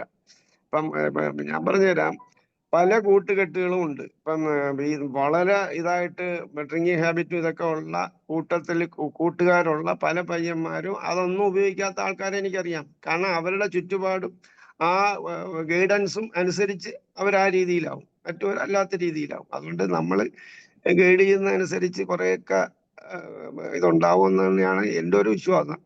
പിന്നെ ഇതൊക്കെ തീർച്ചയായിട്ടും സംഭവിക്കുന്ന നമ്മള് ഗൈഡ് ചെയ്ത് ചീത്തയാക്കണം എന്നല്ല. ഈ കല്യാണത്തിന്റെ വിഷയം പറഞ്ഞത് കൊണ്ടാണ് ഞാൻ പറഞ്ഞത്. അത് അവരുടെ ചോയ്സ്. പിന്നെ അവര് കേട്ടിട്ടുള്ള കഥകളും ഈ അമ്മായിയമ്മ പോരും സ്ത്രീകളുടെ ബുദ്ധിമുട്ടും മറ്റു കാര്യങ്ങളൊക്കെ മനസ്സിലാക്കുമ്പോൾ പുതിയൊരു ജനറേഷന് ചിലപ്പം അത് do not accept negativity as a choice. മദ്യപിക്കുന്ന കാര്യം ഞാൻ പറഞ്ഞത് നമുക്ക് ഒരാളെ ക്രിട്ടിസൈസ് ചെയ്യാൻ പറ്റത്തില്ല എന്നുള്ളതാണ് ഞാൻ പറഞ്ഞത്. കാര്യം വെച്ചാൽ ഒരാൾ മദ്യപിക്കുന്ന ഒരാൾ വന്നിട്ട് ഞാൻ കുറച്ച് മദ്യപിക്കും കേട്ടോ, അത് തെറ്റാണ്. ഇപ്പൊ പണ്ട് ഒരു പ്രാവശ്യം ഞങ്ങളുടെ പുറത്തില് നമ്മുടെ ആക്ടർ ലാൽ വന്നിരുന്നു. അപ്പൊ അദ്ദേഹം ഇടയ്ക്കൊരു ബ്രേക്ക് എടുത്തു. പിന്നെ ഒന്ന് സിഗരറ്റ് വലിക്കാൻ, വേറെ ഞങ്ങളുടെ മൈൻഡിന്റെ ഒരിതിൽ നല്ലോണം പുള്ളിക്കാരൻ ചുമക്കുന്നുമുണ്ട്. അപ്പൊ കൂട്ടത്തിൽ ഒരാള് പറഞ്ഞു നമ്മള് ഇത് നമ്മുടെ മൈൻഡിന്റെ പവർ കൊണ്ട് നമുക്ക് വേണമെങ്കിൽ സ്മോക്കിംഗ് നിർത്താം, സാർ അതിന് യോജിക്കുന്നോ എന്ന് ചോദിച്ചു. എന്താവശ്യം അതിന് സത്യത്തിൽ അവിടെ ഉള്ളത്? ഒരാള് നിർത്താൻ ആഗ്രഹപ്പെട്ട് നമ്മളുടെ അടുത്ത് വരുവാണെങ്കിൽ നമുക്കത് അഡ്വൈസ് കൊടുക്കാതെന്നുള്ള അല്ലാതെ അപ്പൊ പുള്ളിക്ക് സത്യത്തിൽ പറഞ്ഞാൽ പുള്ളിയെ ഇൻസൾട്ട് ചെയ്യുന്നത് പോലെയാണ് തോന്നിയത്. അല്ലെങ്കിൽ എന്ന് പറഞ്ഞതാണ് ഞാൻ പറഞ്ഞത്. ഓരോന്നും അവരവരുടെ ചോയ്സ് ആണ്. അവരവർക്ക് നിർത്തണം എന്ന് തോന്നുമ്പോൾ അവരാരെങ്കിലും സമീപിക്കും, നിർത്തും. അതല്ലാതെ നമുക്കൊരു കമ്പൽഷൻ നമുക്ക് ഒരാളുടെ മേൽ മറ്റുള്ളവർക്ക് ഉപദ്രവം ഉണ്ടാകരുത് അവരുടെ ഈ ശീലങ്ങളൊക്കെ കൊണ്ടിട്ട് ഡോക്ടറെ, എന്നുള്ളതാണ്. ഞാൻ ഈ പറഞ്ഞത് കമ്പൽഷൻ അല്ല. നമ്മളൊരു കാര്യം പറയേണ്ട രീതിയിൽ പറഞ്ഞാൽ അവരത് ഉൾക്കൊള്ളത്തക്ക രീതിയിൽ നമ്മൾ പറയണം. ഇപ്പൊ ഞാൻ പറഞ്ഞുതരാം, മോനെ അതിങ്ങ് എടുത്തോണ്ട് വാ സാധനം എന്ന് പറഞ്ഞാൽ എത്ര കേൾക്കാത്ത പയ്യനാണെങ്കിലും അത് എടുത്തോ, അത് ഇങ്ങെടുത്തോണ്ട് വാടാ എന്ന് പറഞ്ഞാൽ അവൻ ചെയ്യാൻ മനസ്സുള്ള പയ്യനാണെങ്കിൽ ചിലപ്പോൾ ചെയ്യൂല. അപ്പൊ നമ്മുടെ അത് നമ്മൾ ഡീലിങ്സ് പറയുന്ന കേൾക്കുന്നവരായിരിക്കണം ഡോക്ടറെ. നമ്മൾ പറയുന്ന അല്ല, കേൾക്കുന്നവരായിരിക്കണം. അതാണ് ഞാൻ പറഞ്ഞത്. നമ്മൾ അങ്ങനെയൊക്കെ ആ രീതിയിൽ നമ്മൾ അവരെ ഗൈഡ് ചെയ്താൽ ഒരു പരിധി വരെ, 100% ഞാൻ പറയുന്നില്ല, ഒരു പരിധി എങ്കിൽ തീർച്ചയായിട്ടും ഞാൻ നമ്മുടെ ഡോക്ടറിനെ എതിർപ്പ് പറയുവല്ല. തീർച്ചയായിട്ടും പറ്റും. നമുക്ക് ഗൈഡ് ചെയ്യാൻ പറ്റുന്നവരും നമുക്ക് നല്ല രീതിയിൽ പറഞ്ഞു കൊടുക്കാൻ പറ്റുന്നതും ഒക്കെ നല്ല കാര്യങ്ങൾ തന്നെയാണ്. കാരണം നമുക്ക് ഒരു സോഷ്യൽ റെസ്പോൺസിബിലിറ്റി ഉണ്ട്. അല്ല, പക്ഷെ നമ്മള് ഞാൻ വേറെ ഒന്നും കൊണ്ടല്ല എന്നാൽ പറഞ്ഞത്. പോലും നമ്മളിപ്പോ നമുക്ക് അവരവരുടെ ചോയ്സിന് വിടണം എന്നുള്ളതാണ്. അല്ല, അപ്പൊ അതാണ് ഞാൻ പറഞ്ഞത്. നമ്മളിപ്പോ ഇപ്പോഴത്തെ 3 വ്യക്തി ലേറ്റസ്റ്റ് മാത്രമല്ല, ഇതിനെ നമ്മൾ അക്സെപ്റ്റ് ചെയ്യുന്നത് അത് നല്ലതാണെന്നുള്ള രീതിയിലുള്ള ഒരു ഇത് പ്രൊമോഷൻ ആയി പോകരുത് ഈ ഡിസ്കഷൻ എന്നുള്ളത് കൊണ്ട് ഞാൻ പറഞ്ഞതാണ്. മനസ്സിലായോ? കാരണം ഇതിന്റെ നമുക്ക് ഇനി വീണ്ടും തിക്തഫലങ്ങൾ നമ്മൾ കാണുന്നുണ്ട് സോഷ്യൽ മീഡിയയിൽ. പാതിരാത്രി 12 മണിക്ക് പോലീസുകാരനെ അടിക്കുന്ന ടെക്നോ പാർക്കിലെ പിള്ളേരെയൊക്കെ കാണുന്നുണ്ട്. പിള്ളേർക്ക് കണ്ടില്ലേ സോഷ്യൽ? പറഞ്ഞാല് ഞാൻ പറഞ്ഞില്ല, അവരുടെ ആ ജോലി കഴിയുമ്പോ അവർക്ക് ആ സമയം പോയി എന്നുള്ളതോ 12 മണിയായെന്നുള്ളതോ ഫീൽ ചെയ്യുന്നില്ല പിള്ളേർക്ക്. പിള്ളേർ ജോലി സമയം സമയം പോയി. കഴിഞ്ഞു. 2 മിനിറ്റ് മാത്രമാണുള്ളത്. നമ്മുടെ ഓക്കെ, ചർച്ച ഓക്കെ. തുടങ്ങിയിട്ടേ ഉള്ളൂ. നമുക്ക് ഒന്നും കൂടെ ഇതേ ചർച്ച ഒന്നും കൂടെ വെക്കേണ്ടതായിട്ടുണ്ട്. കാരണം ഒന്നും ആയിട്ടില്ല. എനിക്ക് തോന്നുന്നു ഈ മാരേജ് തന്നെ വേറൊരു ചർച്ചയായിട്ട് വെക്കണം അല്ലെ? ചർച്ചയായിട്ട് വെക്കണം. അത് നമുക്ക് ആദ്യം ഒന്ന് പറഞ്ഞിട്ട് എല്ലാവരുടെയും അഭിപ്രായങ്ങൾ എല്ലാരും അഭിപ്രായത്തോടു കൂടി വന്നിട്ട് ഓരോരുത്തരുടെ അഭിപ്രായം എന്താണ്, ഓരോരുത്തരും പറയുന്നത് അവരവരുടെ അഭിപ്രായങ്ങളാണ്. അതെല്ലാം ശരിയായിരിക്കണം എന്നില്ല, എല്ലാം തെറ്റാകണമെന്നുമില്ല. എല്ലാം നമ്മള് പുതിയ രീതിയിലുള്ള പോക്ക് ഏതായാലും ആപത്തിലേക്ക് തന്നെയാണ്. അതും കൂടെ നമ്മളൊന്ന് മനസ്സിലാക്കി പിന്തിരിപ്പിച്ച് കൊണ്ടുവരുന്നതാണ് നല്ലതെന്നുള്ളതാണ് എൻ്റെ ഒരു അഭിപ്രായം. കാരണം ഇങ്ങനെ അത് പോയി തന്നെയാണ് ഞാനും ഉദ്ദേശിച്ചത്. അത്രേ ഞാനും നമ്മളുടെ ഉദ്ദേശിച്ചുള്ളൂ. മക്കളാണ് നമ്മൾ പറഞ്ഞു വരുമ്പോ ഇപ്പൊ നമുക്ക് നടക്കുന്നതെല്ലാം നല്ലതാണെന്ന് ഇങ്ങനെ പറഞ്ഞു കേട്ടാൽ ഇപ്പോഴത്തെ പിള്ളേര് കൂടുതൽ വഷളാവുകയുള്ളൂ. അത് അതുകൊണ്ട് തന്നെയല്ല, അത് നമ്മൾ ഓരോരുത്തർക്കും മക്കളെ നഷ്ടപ്പെട്ടുകൊണ്ടിരിക്കുകയാണ്. അങ്ങനെ ഒരു സ്റ്റേജിലേക്ക് എത്തിക്കൊണ്ടിരിക്കുകയാണ്. അപ്പൊ നമുക്ക് ഈ ചർച്ച വീണ്ടും ഒന്നും കൂടെ തുടരേണ്ടതാണ്. വീണ്ടും ഒരു ദിവസം ഇത് വെക്കാം. എന്തായാലും ഇന്നത്തെ ചർച്ച നമുക്ക് മാനസിക സംഘർഷങ്ങൾ എന്ന ഒരു ചർച്ചയിലാണ് നമ്മൾ തുടങ്ങിയെങ്കിലും വളരെ നല്ലൊരു ചർച്ചയിലേക്ക് അത് മാറിപ്പോകാണ് ഉണ്ടായത്. ഏതായാലും ഇന്നത്തെ ഈ ചർച്ചയ്ക്ക് നേതൃത്വം കൊടുത്ത അജിനി ഡോക്ടർക്ക് പ്രത്യേകം നന്ദി അറിയിക്കുകയാണ്. ഇന്നത്തെ നമ്മുടെ ഈ ചർച്ചയിൽ പങ്കെടുത്ത ഹരിഹരൻ സാറാണ് ഒരു വഴിത്തിരിവുണ്ടാക്കിയത്. അല്ല, നമ്മളൊരു ചർച്ച എന്ന് പറഞ്ഞിട്ട് പിന്നെ ഹരിഹരൻ ഡോക്ടറാണ് അത് ആ വഴിക്ക് വഴി വെട്ടിയത്. വഴിത്തിരിവാക്കി. അതിനോടൊപ്പം മനോജ് ഡോക്ടറും വളരെ നല്ല അഭിപ്രായങ്ങളുമായി ഷഫീഖ് ഡോക്ടറും ചർച്ചയിൽ പങ്കെടുത്തു. എന്തായാലും ഇന്നത്തെ നമ്മളുടെ ഈ 1720 ദിവസത്തെ സൂം വെബിനാർ വളരെ ഭംഗിയാക്കി തീർത്തു. ഇന്നത്തെ ഈ ചർച്ചയിൽ പങ്കെടുത്ത എല്ലാവർക്കും, പ്രത്യേകിച്ച് അജിനി ഡോക്ടർക്കും അതുപോലെ ഇന്നത്തെ ഈ സൂമിൽ പങ്കെടുത്ത എല്ലാവർക്കും പ്രത്യേകം നന്ദി അറിയിക്കുകയാണ്. വീണ്ടും ഒരിക്കൽ കൂടി നമുക്ക് ഈ ചർച്ച തുടരാമെന്ന് നമുക്ക് വിചാരിക്കാം. ഇന്നത്തെ ഈ ചർച്ച ഇവിടെ അവസാനിക്കുന്നു. എല്ലാവർക്കും ശുഭരാത്രി. കുംഭകർണനാണെന്ന് തോന്നുന്നു രാവണനെ ഉപദേശിക്കാം. അവസാനം പറഞ്ഞൊരു വാക്കുണ്ട്, ആപത്ത് വന്നിട്ട് തീടുന്ന കാലത്ത് ശോഭിക്കയില്ലടോ സജ്ജന ഭാഷിതം. നന്ദി, നമസ്കാരം. Thank you doctor.